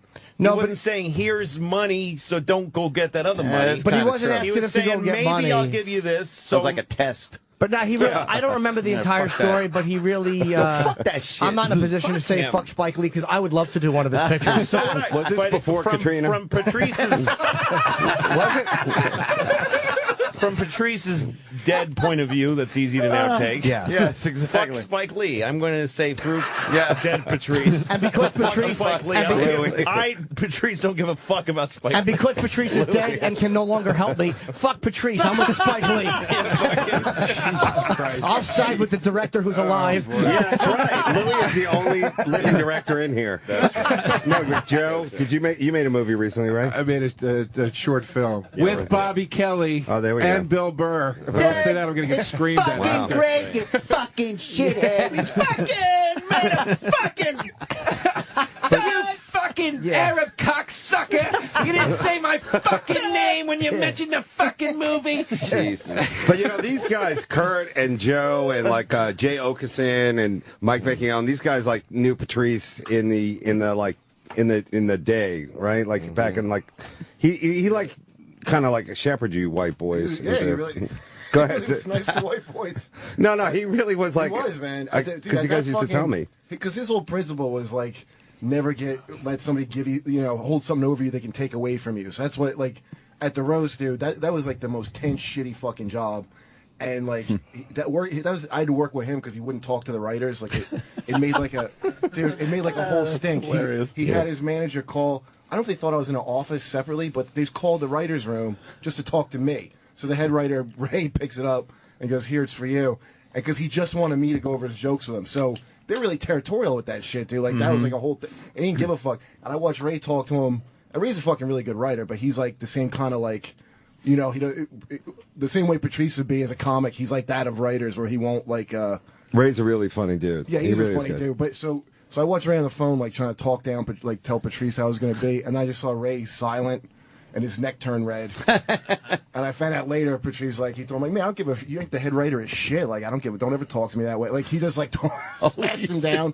I was like, wow, dude, you could do that? I mean, this just happened. You could reason with Patrice and get him to change his opinion, but it had to be voluntary. You never, ever were going to beat him or intimidate him into changing his opinion. No, he wasn't. He didn't choose his battles. I think it's better to let this go. Yeah, that's true. Fight another day. Yeah. He's just like, no, I'm not doing this. Right in front of me, I'm not doing it. But his performance, and we'll all agree on it, I mean, like, just like even the specials he shot, like usually like when you shoot a special, they never capture the guy. Like I think 88% was captured with him. Like I saw at least 1/2 hour with him where like it just totally fit. Everything was right and the crowd got him. And it was good to see because him and I used to talk all the time about, like, we do these we do these shows different places, and, it's like, these people were not getting me, I get walkouts, that kind of stuff.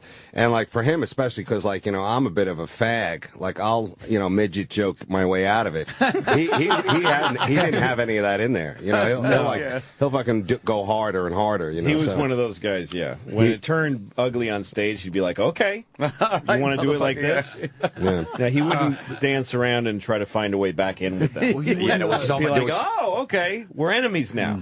There were so many clubs I go into improvs at Funny Bones the week after, and like Patrice walked about 300 people over 5 shows. We all love that. Yeah, I go, did he even know? He just wanted to walk more. He didn't care. Yeah. Just get the fuck out. Just go right now. But he got sent home from Hilarities in Cleveland. They fired him, I think, in the beginning of the week. Yeah. Oh shit. Yeah. Then at the NACA Club, And I met that guy. That's fantastic, right? Yes, I want to know the details of that. I wish I was there for all of that. Yeah. Whatever show was the one where they're like, okay, we can't. You gotta go. They tried having the sweet, funny energy middle guy close one of the shows. Maybe let him middle for the same money. Let the other guy close, and then he's got to go. Yeah, it's unbelievable. And how does it get to that point? Leave Is there Cleveland. a talk first? He needs to go I home. don't know. Is it like a they talking send him yeah, home? Yeah, you got to go home. You got to leave. Yeah. You're killing us. Can't even keep the hotel. We just need to get out of town. But you'd envy his integrity. Again, sometimes he made the wrong decision or he was dumb, but the integrity he had with, I'm not going to bend and whore myself. Every comedian envies that because, the collateral damage is you fuck up some good things. But the reality is, at the end of the day, you never feel like you're a fucking prostitute. Like you're grabbing your ankles at some point. Ever. Yeah. Ever. And I think we all have those moments in our careers. That's a great name for a pilot. Grabbing my ankle. I'm grabbing my ankles here NBC. in Belize. When Colin was in here, we missed it because we were on the second wave of people, me and Russ coming in. Yes. We decided it would be better to go to a Baptist church first, and Good for you. I would have done that. Yeah, good for you. That's all right. You guys, everybody grieves differently. No, that's good for you. Yeah. But did you guys talk about the tough crowd? Because the initial grouping of the not much actually. You didn't? Yeah. Okay, because people still bring that up to me. They're like tough crowd, and it's always like the same skeevy chick who was like hot 10 years ago, but she's like, I love that tough crowd. And then she would go through about you guys and how you guys all, gel together. And there really was a gel. And I think we all did bits on that. You were on it, I were on it. Times, yeah. But you guys definitely they were had the core, that. Yeah. You and Patrice and Geraldo. Nick and Geraldo and Nick, Keith Geraldo, Robinson and Colin. I mean, it was one of his favorite things he ever did. It was one of mine. Colin getting bashed every fucking show. What host allows himself to be attacked? And did you guys kill? He would just be wearing shorts or some shit, and you would attack his little Irish legs. I was watching one recently where we were slapping. It was Pat Cooper was there, and Voss and me and Patrice, and it was 5 guys instead of 4, and then you would just tag out the guy, like if he said something hacky or something awful, and you have to go to the bench. We had a bench, and whoever said something really hacky or if a joke bombed, you got fucking tag teamed out. That's a great bet. Yeah, it was just an original way to do a talk show. Watching him slam people on that show was I remember watching him and Marin on there one time, and Marin's fucking hilarious. So they started talking about the Bible. And Marin goes, it ended when it needed to end. What if there was a third testament? And he started into this Mark Maron thing. Like you can hear it start. He goes, He goes, and let's say the third testament opens up and he got that far and you just hear Patrice off camera go, shut up, Mark.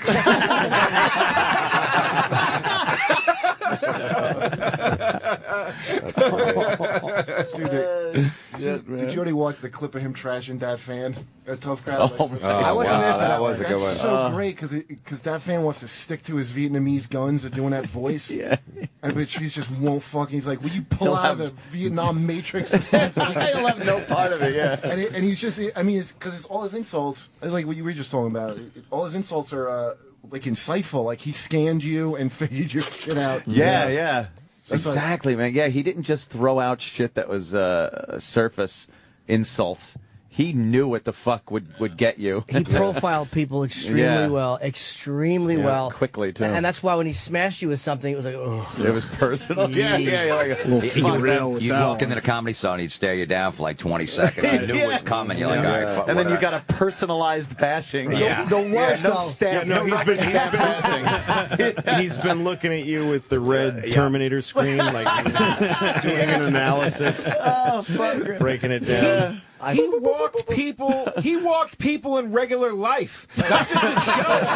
I remember he walked the crowd in a restaurant. I swear, one night at the Cellar, all the waitresses from Caroline's went down. They were all dolled up, and they all looked hot, and we're all like, wow, we're going to try to fuck all the waitresses from Caroline's tonight. And they single file walked out. And I go, where are you girls going? They go, well, it was fun until Patrice showed up and got going. Because he just sat there going, you stink. I bet you're fucking pussy, but you know. They did stink. They all did stink. Yeah, they did. I mean, that was a great day. He was right. The worst was when you'd fucking start dating a girl and you'd bring her into the cellar and they were all there and you'd see the look and you're like, oh fuck, this is, first of all I'm gonna get attacked in front of her and humiliated because you don't feel like a real comic when fucking 5 guys are just kicking your teeth in. Why would you bring a girl? Yeah, why would you bring a girl? It was a tactical error. Yeah. You know, you want to bring her to the cellar. It wasn't a girl. That's yeah, real. exactly. We're not supportive. Were you coming from the Mark Twain Awards? Come on, little lady. Dude, do you remember starting? Jim, do you remember that when you came in? You came in with that girl, and I remember you came over and asked him not to be. That was your mistake. You asked him to not be a dick. Like you came to some girl and sat at the back. That ain't gonna work. Patrice was sitting like in the middle table, and he kept. He goes, "Hey, Dr. Octopus!" It was when he was making fun of you for opening up for Dice. So you came with this girl, and you tried to sit her away from both the table and the middle table. Yeah. And it was right after the Dice thing, so he starts doing this Dice voice at you at the top of his lungs. He would not leave you alone. And you're like, can you please, I'm with a girl. And then it was like blood in the water. Like, just like a shark would not stop. I don't remember. I vaguely remember asking him, like, just not please. Please, not tonight, right? Not tonight, please. I really like this one. This is really... we argued about that one time. I'm like, I need everything to work for me to fuck. Like, I can't... it has to all work out. You brought her to the wrong place. place. You thought you were just going to walk in like, Dad, this is Henry, it's his place? Yeah. Did he really Henry, Jim. I remember pissing girls off and getting laid as a result. I mean, actually, one time we did Mohegan Sun. It was right after this. My ex dumped me, and he was like, he was trying to cheer me up. So we're sitting in that horrible. Sure that worked. That cafeteria. You know, that cafeteria where in the casino. He picks out this big fat, like the fattest Dominican girl I've ever seen in my life. And he just starts talking about fucking me, like really openly, and this randomly in cafeteria. And I'm horrified, like, dude, don't. He's like, yeah, no, he's got a big dick. I heard. Why don't you take? And dude, this girl called me up late. Like it fucking worked. Wow. Did you bang her? Now I called my. He had no respect for me, so I called my ex to come back up and fuck me instead of fuck. I should have fucked that fat girl. See, there's a lot of shoulda, coulda, wouldas in this room. You know? Hey, it's about Patrice. Yeah. Dude, she called me up in the middle of the night and asked if I was hungry. It was amazing. That was at the Mohegan Sun in the cafeteria? In the employee cafeteria, he just picked up a fat we live the Dominican. worst fucking lives in the world, don't we? Yeah. He'd get you laid. The only stipulation was you had to fuck a girl that looked like Patrice. I know we're talking about him like he was fucking like he was Nicholson in the 70s. He helped you fuck a fat chick in a cafeteria. I didn't even do it. What a life. What a shame. Yeah, what a Can't loss. believe that came to a halt. Trying to hook up with a fat Dominican chick in a fucking... After she just did a double shift, it just smelled like fucking food. I should have done it. I really should have done it. I should have fucked that fat chick. For the story, yeah. Did you guys do that roast of Patrice at Boston, was that I Boston think? Comics? I believe Boston. Because I remember all the comics were like, hey, there was like a big wave of people like, what's all the excitement? Where's everyone going? They're like, they're roasting Patrice over at the like it was like a lynching in the 20s.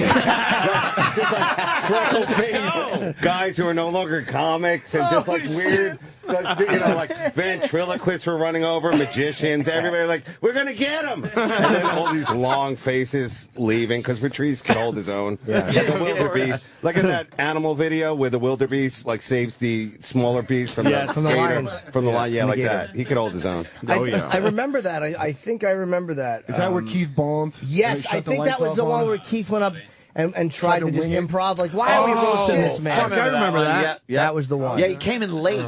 He came in late, and just went right up to the fucking. Nothing prepared at all. And that's like 2003 or something. Yeah. And that because we were off the air, man. And I remember I wasn't sitting next to you, and one of the comedians pointed out how I wasn't sitting next to you and how I sold you out because we were off the air. That's how I know when that was. I think it was 2003. Yeah. Jumped on Colin's coattails was the joke. Yeah. Went from us to him.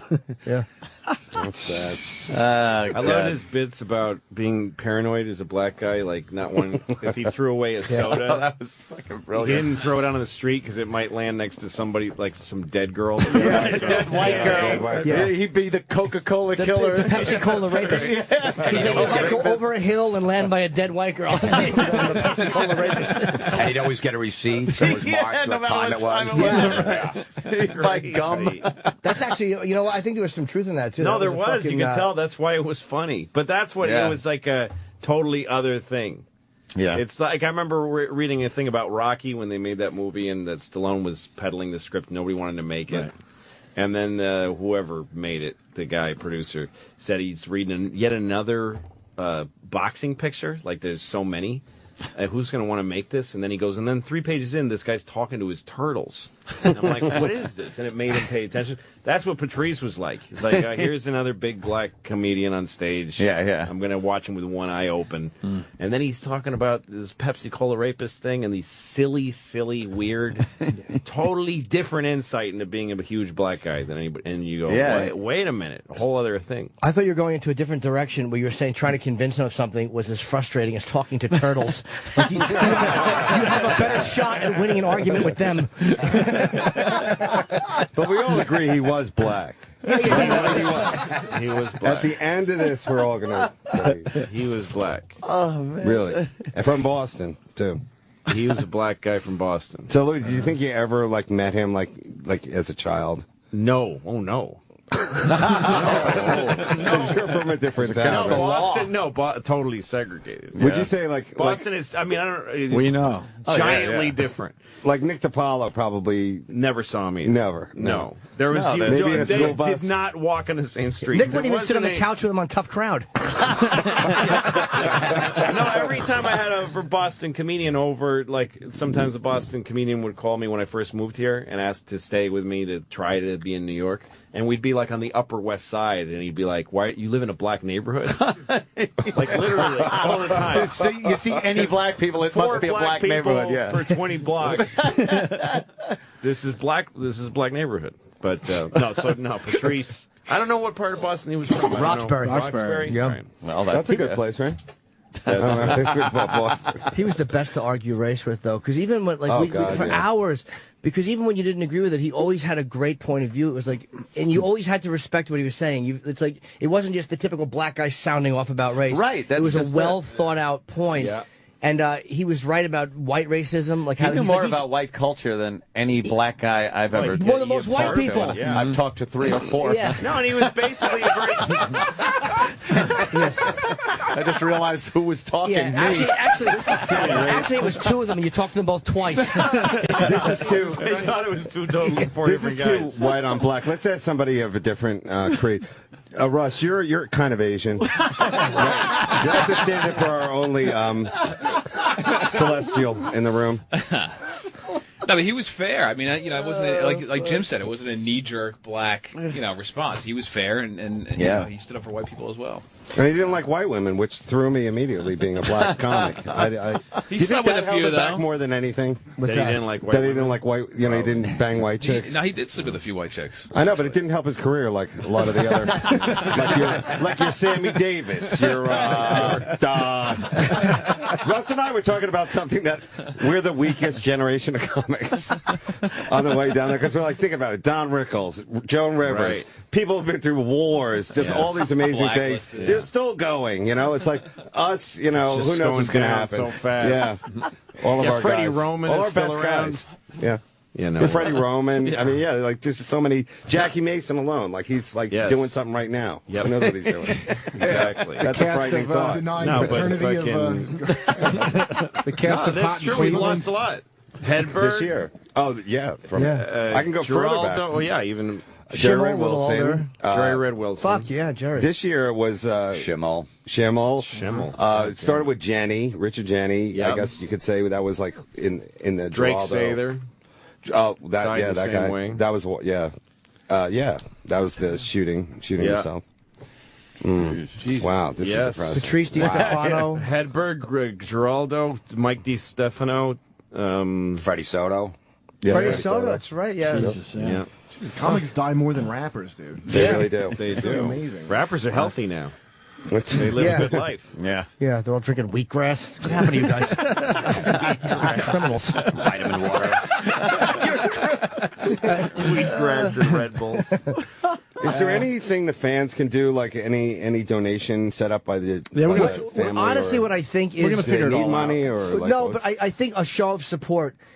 Because I'm doing Magoobies in Baltimore this weekend, and I really think to get those shows sold out, it's what he would have wanted. I was waiting for Jim to break the ice because I'm at Mohican Sun. See, there we go. We were talking about the cafeteria, but I can't. And I was waiting. I knew he was going to do it. Of course, waiting for his lead. Yes, it's what he would have wanted. Of course, a full house for me. It's what he would. Yeah, we'll figure. To answer Dave's question, we'll figure it all out. Yeah, we'll do something. We'll Obviously. absolutely do something. I don't know what, but we don't know yet. We don't know what's going on yet. Yeah, and weird time. I assume his family and all that, want their whatever service. There will be a service. Yeah. They're already looking for a church, and I think Is it going to be in New York or? I think New York. I'm not sure though. But I don't know if it's been decided, but they'll probably know by today or tomorrow. So we'll, everybody will find out. I just don't know exactly what day. Next week sometime maybe.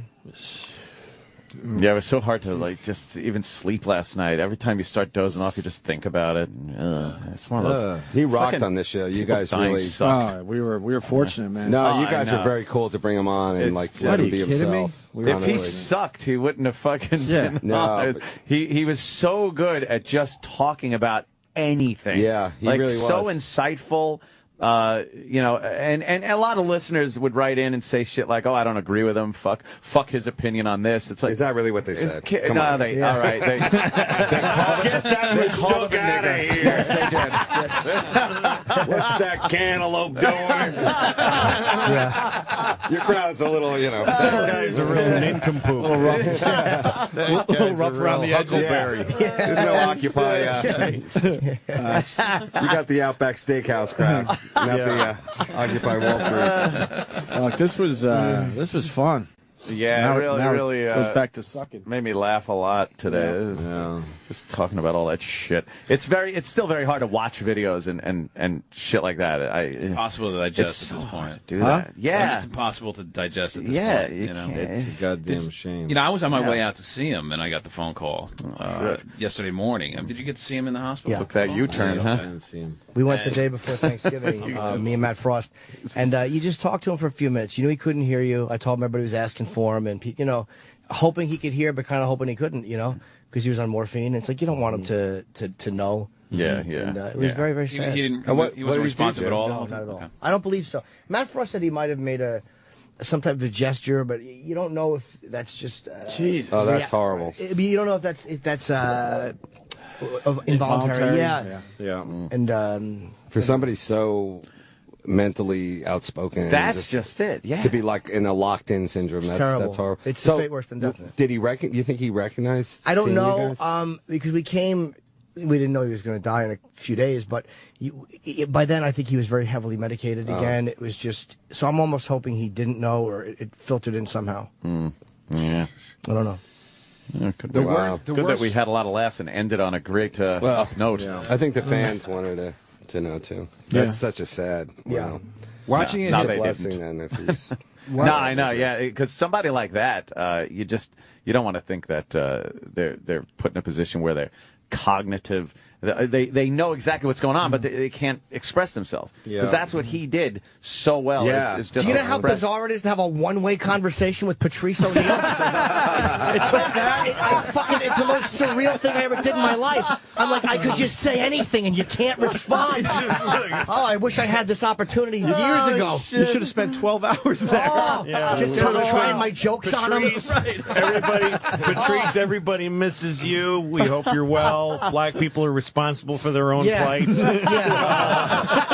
you know what, dude? Look, white pussy, I'm sorry, I know but you're it's in better. there thinking I'm right. I know you're inside there, and you can hear me, and you know I'm right. Oh, I should have done that. And I'll tell everybody you said so. And that's how you'll be remembered. And played like Judas Priest and Ozzy and things that he would really fucking hate. Patrice, I brought you Joe's mixtape of his favorite. Joe's stupid mixtape. Hey, I got Joe's Comedy Central special here I'm going to put on for you. I should have just put on all the comedians. Not just, but all the comedians. I should have just put on, because he never would have wanted to just sit there and have comedians playing. That would have been a fucking fate what worse a than nightmare. Or like the anthology of improv. That would be great. Here's the whitest kids you know. Come on, guys. The French waiter sketch. Oh, my God. But you wouldn't hear anything. You would just hear like, the heart monitor going up. The ultimate focus group.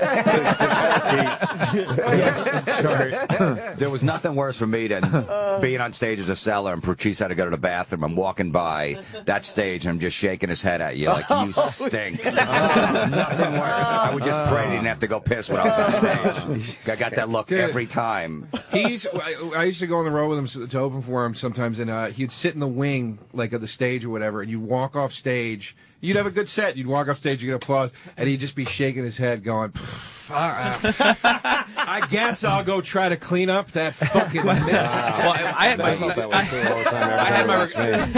my recorder on the side, where Patrice was sitting, and then I go home and listen to the tape. The whole tape was him telling me how much I suck. That's great. So funny. First time I met him, Jamie Duke, I might have told the story recently, but Jamie Duke, it was a local booker. He had set up a college. It was me opening, Patrice Middling, and Dom Fig headlining. You remember Dom? Oh, God. And it was He became the vampire of comedy after the vampire comedian. He was the vampire of comedy. What do you mean? Well, he decided. Well, he was Dom Fig for about 40 years of stand-up, and then he decided to be the vampire of comedy. So he put in teeth. Oh no! And he started He put white makeup on. white makeup on. But he would wear a fanny pack on stage. He had a fanny pack that he had his stuff in, but he didn't take it off. He was like the vampire with a fanny pack. But he would do. I asked him gently, "So why are you being the vampire comedy?" And he said, "I'll be on every show because I'm the only vampire comedy." Yeah, so they'll have to have me on every show. I will be on every show. Did it work? Yeah, he hosted SNL. He's in the new Twilight movies. It was a nooner. Ahead of his time, dude. It was an afternoon gig in a fucking college, and it was horrible. And I bombed, and Patrice, who I'd never met before, went on, and he didn't do much better. I might have had a 1, maybe he had a 2.5. Wait, he did a college gig? Yeah, this is many years ago. That is the ultimate bad booking. And then Dom Fig went on and fucking had like a -3. And fucking Patrice, I had to drive him back to New York. And he's making fun of me because I was like acknowledging that I was bombing. He's like, "You're up there like, hey, I tell you, no respect." And he's just attacking me like I bombed. And I'm like, "You fucking bombed too." He's like, "No, I didn't." I'm like, "You fucking asshole." I hated it. I hated Patrice when I first. This fucking pompous idiot really thought he did well.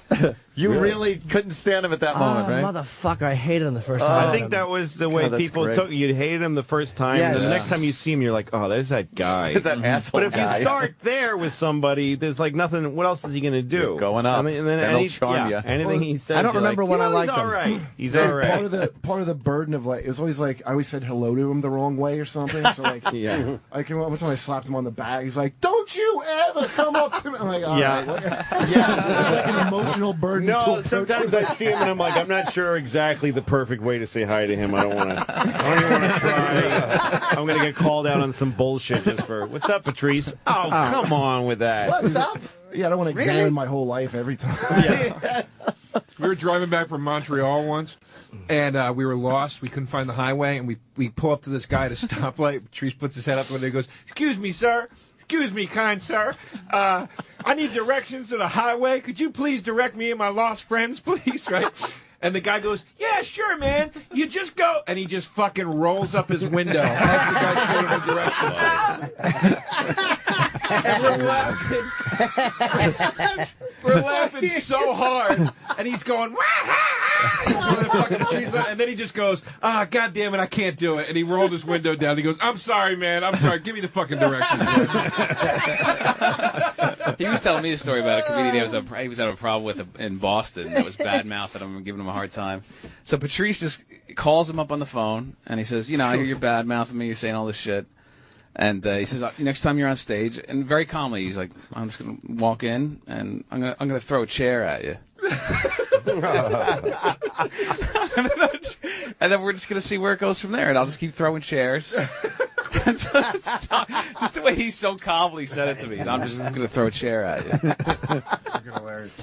He was never. That's one thing he wasn't though. God. Like Patrice would emotionally bully people, but he never, ever used his physical imposing, other than what people would be nervous of by just looking at him. Right. Never tried to physically bully people. But I mean, never even tried to impose his size. No. It was all fucking his voice and his booming opinions. He never tried to physically bully but the size was, People would take that, but he didn't. But Jim, you were the best wife you've ever had. He never laid a hand on me. I just can't shit without crying. No matter how cold supper was. He would only make me feel awful. He would just yell at me. Never laid a hand on me. He assassinated my character.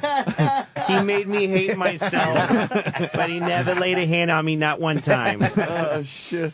Yeah, he would never do that. He could never, not even close. All psychological damage. It's like I said earlier. Why bother? He didn't need to. Like I said earlier, he totally diffused his huge size with what he had to say. Because he was smart. And he was really smart. As soon as you realize that, and the best was watching a comic try to fucking go back and forth with him, and it's like, you're one of those guys who doesn't understand that he's a lot brighter than you. Yeah, and he's going to really humiliate you on a visceral level. And he level. was the first guy during the 9/11 thing where, during the war, where he goes, Muslims, you now are the new, N-word, you guys. Like, he was the first guy who did that, and he did it, a lot smarter and classier than I've heard it a million times since that, And he was the first guy to make that connection, so. Even when he did Letterman, remember, when he gets up there, he goes, Patrice, you're a big guy. He goes, you just call me fat, Dave. He goes, no, you just call me fat. That's okay, but you just call me fat. Like, right off the bat, his first time on there, attacks Letterman 10 seconds into the only time. Have that. Oh, shit, man. Wow. Yeah, I guess. What? Sorry. I was going to ask Jim a question, because you probably know. Was he the kind that you're talking about his size? I write a lot, and I just. Oh, sorry. I'm so used to giving advice. Was he the kind of guy that would actually, like, would he fight if it came down to it? Like, he seems so nonviolent in any way. Like, would he just walk away, or would he, you know what I mean? I think he would have. Sure, he played football, and people didn't want to try him. I remember there was a. He was a bouncer. I mean, he was a strong guy. He was very, very strong. He Was grabbed me once just playing around, and you felt he was very strong. Was it in a shower? Let's move forward. We were in a car one time in the village, and the guy, there was a black guys in front of us, and their car stopped, and there was a cab behind us, beeping, and so the fucking black guys in front of us kind of got out of their car and thought it was Patrice, and it was going to be a physical thing.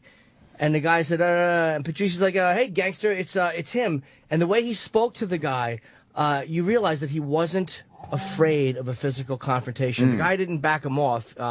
It was interesting to see him in that, because I'd never seen him in a situation where there could be a physical problem. And he handled it very well. He was super intimidating. He was really intimidating. He had the hat on, and you just didn't know what he was capable of. So, yeah, of course, I think he would have if he had to. But I've never seen him get out of that car, because the last 3 times I did see him, he was in that car. He would pull up, and then you'd go over to him, and he would talk to you I used to say, like, the show Cannon. He would pull up, and then talk to him. And you'd bend down or something. And then you run off and to him like when you're talking to a guy in a wheelchair. Yeah. You kind of have to go take a knee so you can talk to him. He'd go like, I guess he didn't want to go in the cellar or didn't like feel comfortable there for a while. It was a very uncomfortable thing. He'd be like, who else is in there? And you'd be like, so-and-so's in there. He goes, well, tell him I'm out here. So then you go in there and go like, hey, Patrice is outside. And then like some other guy would talk to him. And like we all would just come out and talk to him in the car. It was like talking to Paulie from Goodfellas. Yeah, you had to go to somebody, pimp. get we them like, out. Yes. He pulled up like the ice cream man. Everybody fucking ran out. And then you'd be out there talking to him, like, why did I come out here? It was nice inside. I was having fun. And he's just, this is toxic. Why did I walk outside to be insulted by an asshole in a fucking 6-seat Escalade? Well, what's the ultimate like insult to you like that he did? Because I know like you and him went back and forth and back. He said so many funny. One time I was getting a tough crowd. They had chair massages, and I was flirting with the chair masseuse. And he walked in. He asked her, he goes, do you feel like you're checking a piece of fruit to see if it's bad? Which was humiliating. Because she laughed at me. I remember when we went on the virus tour once, and we were sitting at the table signing people's shit afterwards. Right. And I'm sitting next to Patrice, and some teenage kid says, I'm only 15, and he was like bragging about how he was a teenager, and then he asked me to sign his underwear, like he pulled his underwear up out of his jeans, and he asked me to sign his underwear. So I'm like, I don't give a shit. I go for it with the Sharpie, and Patrice slaps the Sharpie out of my hand, literally, and goes, what? You're going to sign a teenage boy's underwear? You know how fast you're going to be in jail? Like, he smacked me. He said, what are you doing? He really would hang out after a show and like talk to all the fucking people that didn't walk out. And he wasn't like. I mean, I remember him telling me that because I always hate that. Like, I want to go get the fuck out of there. And he was like he would always hang out with all of them, even if they hated his guts, and talk to every single person. Yeah. Talk to him. Yeah, and the crowd. I saw him once in Cleveland, and the crowd was just like every fucking mixture of race and Very creed, diverse. color. Always. Yeah, it was. There'd be the black people that would come in, the black contingency would come in, and then the white people would come in. It just really he wasn't pigeonholed into a was one group crossover of people. Yeah. You didn't see him rageful very often. Very, very rarely would you see him like that fucking. But you once in a while saw it, and it was just a very rare thing. He never had to get to that level of just fucking visceral anger. Like Bob will get to it quickly, or I'll get to it quickly. But he didn't have that fear. Louis said it really well. Bobby has this fear of he doesn't exist if he's not fucking exploding. But I mean, that's how I am too. And it was interesting to see Patrice. He would never get to that point of rage when you were arguing. He could be louder than you. Yes. Right? He said that to people at times. You're not going to be louder than me. And you're like, yeah, that's a good point. You're not. Yeah. I remember many times he'd be talking about something here, if you want to call it talking, and Opie's just pulling the fader back, down, down, and it just at some point it sounded like he was talking through a paper and a comb. That's what you know. What it had a great effect though on this show. That when he'd get upset, he'd start sounding off mic because you'd actually start hearing him on everybody else's mic. Yes. Right. His was off at one point. He would go from it, and then he'd be like, and another thing, and, then and it had its own thing to it. Fuck. I wish he'd gone for a couple of walks, that's all. Yeah, I know, right? I mean, that's what I was telling my kids. Like, I wish now I had gone to his house and just said, get the fuck, let's go, we're going for a walk. He wouldn't have. Just walk around the block with me, you fat motherfucker. You're going to die. Because you joke about that stuff when you know somebody who's unhealthy. He's not going to make it. And then, but it's when you're around 40, it's no joke anymore. Yeah. You can't do it anymore. Starts breaking down.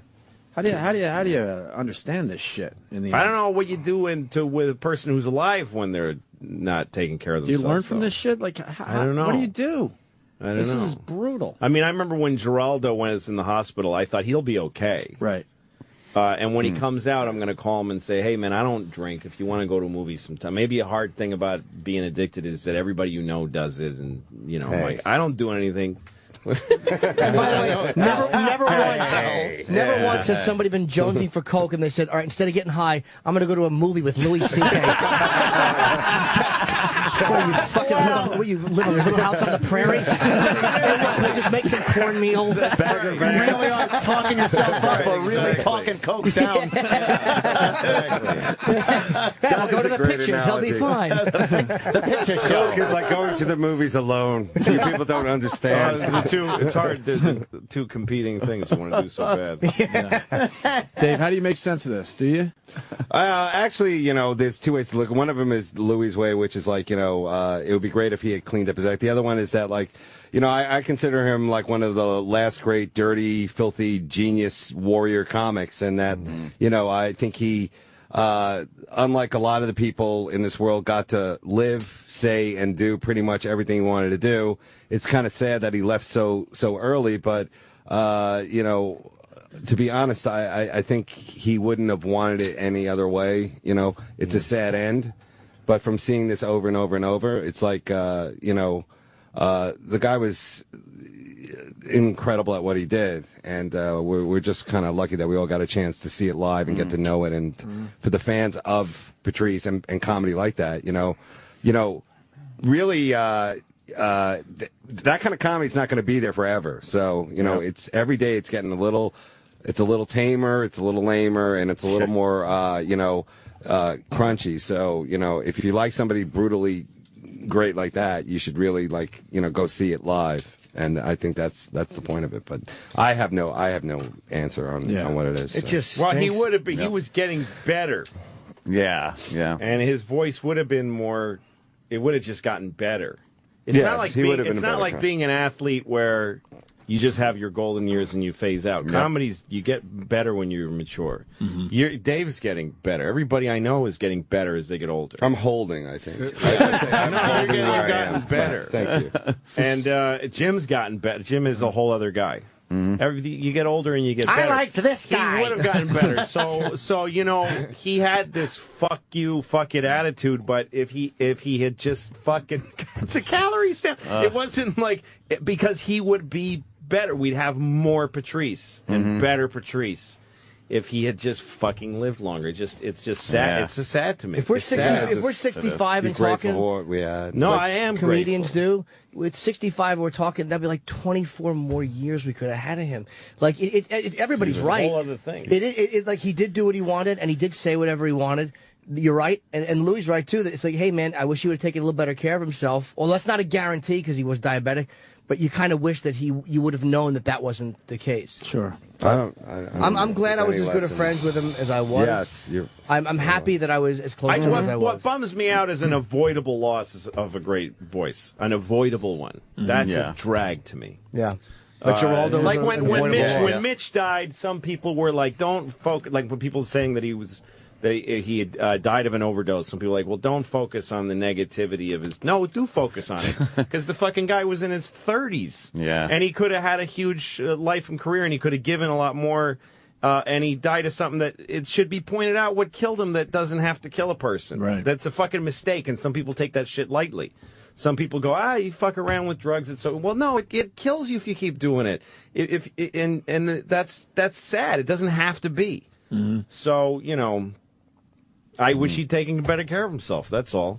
That's if the only thing, if there's any positive to come out of it, is like if somebody's not healthy, it's not a joke. You could fucking die, and that's a shame. It's a message for the younger guys. That's all. Take care of yourself. Yeah, it really sucks how much hacks take care of their bodies. Hacks are always in great shape. Yeah, exactly. Prop comics. It's built into the act. The lifting, packing, lifting that suitcase full of props. Steve Byrne is cut like a swimmer. That guy's got a Sorry, I just picked a name. I don't even know his name, and I still know that's funny. That was the saddest moment to me yesterday was when I saw the Wikipedia turn over, because in the morning when it went out on Twitter, it didn't have the death on Wikipedia. Right, yeah. And when I saw Wikipedia turn over and it said Patrice died on this day, it was so sad to me because it was that moment where it officially became, number one, that he was gone, and number two, I was like, he's officially one of those guys now. He's this brilliant artist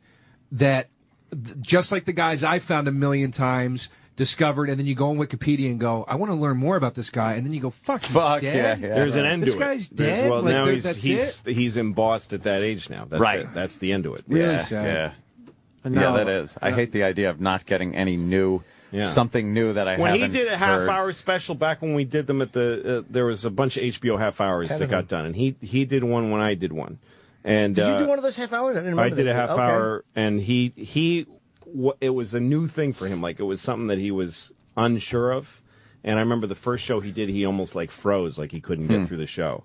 And then the second show was good, but it wasn't his best. Like, it was people weren't seeing how good he was. Dude, Elephant in the Room's where it came out. But then he fucking figured it out. Yeah, that's and he that was it. That was him going like, and now people actually see how good he was. He could have done 10 of those. That captured his exact. He could have just started churning those out. It would have changed It would have changed the tide for him. He was just naturally funny, and I compared him in an interview yesterday briefly to Pryor because Pryor was Pryor. But as a naturally funny human being, there's no comic who ever lived that Patrice couldn't have sat and been funny with. Right. There's no fucking comedian that we call legends that he could not have sat in a room with and gone back and forth with and been respected by and been funny with. No one. Effortlessly. Not Dude, one comic. When he went on at that roast at the end, that was like the most amazing thing I ever saw because I had like at least four like Comedy Central importants that I don't even know like what all their jobs are. Like, is he going to be okay? We don't have his thing. And I'm like, yeah, he'll be fine. Like, they were like getting to me, like, or I'll find like, yeah, he's going to be great. Like, and if not, it's not my fault. And he went on and like, I mean, he just what's Key Walsh's boyfriend? This guy Chris something. He's like a producer. I remember sitting there watching Patrice at the end. He goes, wow, this is so different and real. Like, it was so different. I mean, they cut it pretty decent where you get a sense, but the actual thing there, like, after all these people got done with their, like, recited jokes, even the ones that were good, like, his shit was so fresh, and he's so unafraid of all these fucking Hollywood people. It was amazing, dude. But he had to, because he was so uncompromising, he had to figure out how to make that work at all these different levels. Yeah. That's why it took him. Comedy takes a long time to get great at. Like, some people get good at it fast, but it takes a long time to become a great comic. So, like, the only thing you can tell anybody new is keep refining your voice and stay healthy and get on the treadmill. Just stay fucking, just stay alive. If you just stay alive and don't quit, you will be one of the best comedians that ever lived. That's all you got to do. Stay fucking healthy. Seems pretty simple. Yeah, that's what I remember. I live your way into greatness. Right. I did a show in Chicago at the little club there, the Zanies. And it was like I had the week, and then Ralphie May had the Thursday. It was one of these things where he just sold mad tickets. So they just told me, Ralphie's doing Thursday. I'm like, this is my week. And they're like, well, you can come into the show if you want, because it's sold out in 10 minutes. So he came and did a show during my week, and then he had an opening act who travels with him. Some young guy. It was pretty funny.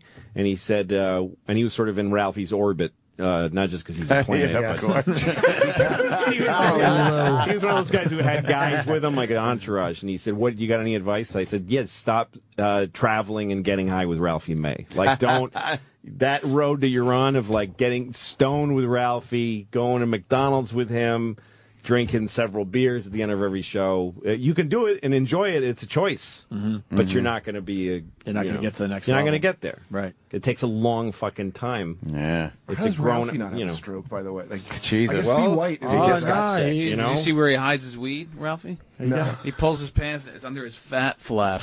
All right, really? guys. What is this, a witch hunt? That he's a gay man. I got a hiding spot. The one white guy that we have that's alive. He was in the hospital recently. Just be white is really. Ralphie went through his own thing recently, right? Yeah. What happened? I don't know. Oh. No, he was in bad shape for a little bit. I'm not sure where he's at right now, but now a shitload of people discover Patrice now that he's gone. That's the best thing you can do as far as that's so fucked up though. Yeah, go see Elephant in the Room. Well, it's on Netflix now. Buy it, yeah. I think it's going to be on Comedy Central Thursday night. Yeah, but you got to see the uncut one. See the uncut one. Yeah. Fuck those people. There's so much extra shit in there that I didn't realize was in there. It's like an hour and a half, right? It's an hour and 17 minutes. Hour and 17. Yeah, it's fantastic. All right, it's guys. just going to be a bummer when things happen and you in the news and you go like, I would love to hear Patrice's take on that. And unfortunately, sucks. You can probably guess what it would be, though. Oh, you can. Yeah. The crinkled nose. He would have hated her. He would have hated her. Yeah. Well, I want to thank everyone for Yes, coming in today. absolutely, man. Thanks This for was having an us, easy guys. 4 hours. Yeah. Dave and Jim and Lou and Joe DeRosa and Russ Maneve and Kurt Metzger and Colin and Bob and Amy. Colin and Amy just left. Well, Colin said goodbye. Oh, I was in the bathroom. Amy, how about some social skills? How about saying goodbye? I think she was scheduled for like another naked headshot or something. Good. There were a lot of comics had that to wanted to get- come in yeah. today to do their, to be a part of this. So, guys, they that was come in really tomorrow? cool. That was really cool that you let us come in. So, thank you. Well, Yeah, tomorrow, thanks, guys. tomorrow we do the same Just to type get of us to thing. 10 so- o'clock. Yeah. Oh, this was kind of the warm up. Yeah, we this were is- like the guys who Yeah. finished the first show. Tomorrow will be Steve Martin. I think you know the surviving Hudson brother. Holy shit. The original Mork before they went with Robin Williams. The pilot Mork. The surviving cast of What's Happening. All right. But thanks, guys. Everyone's good? Yeah. Patrice, we miss you. Bye, Patrice. Absolutely. I don't Love think you, he's Patrice. listening, though. All right, guys. That's it, I guess. No way to end this. Just fucking hit something.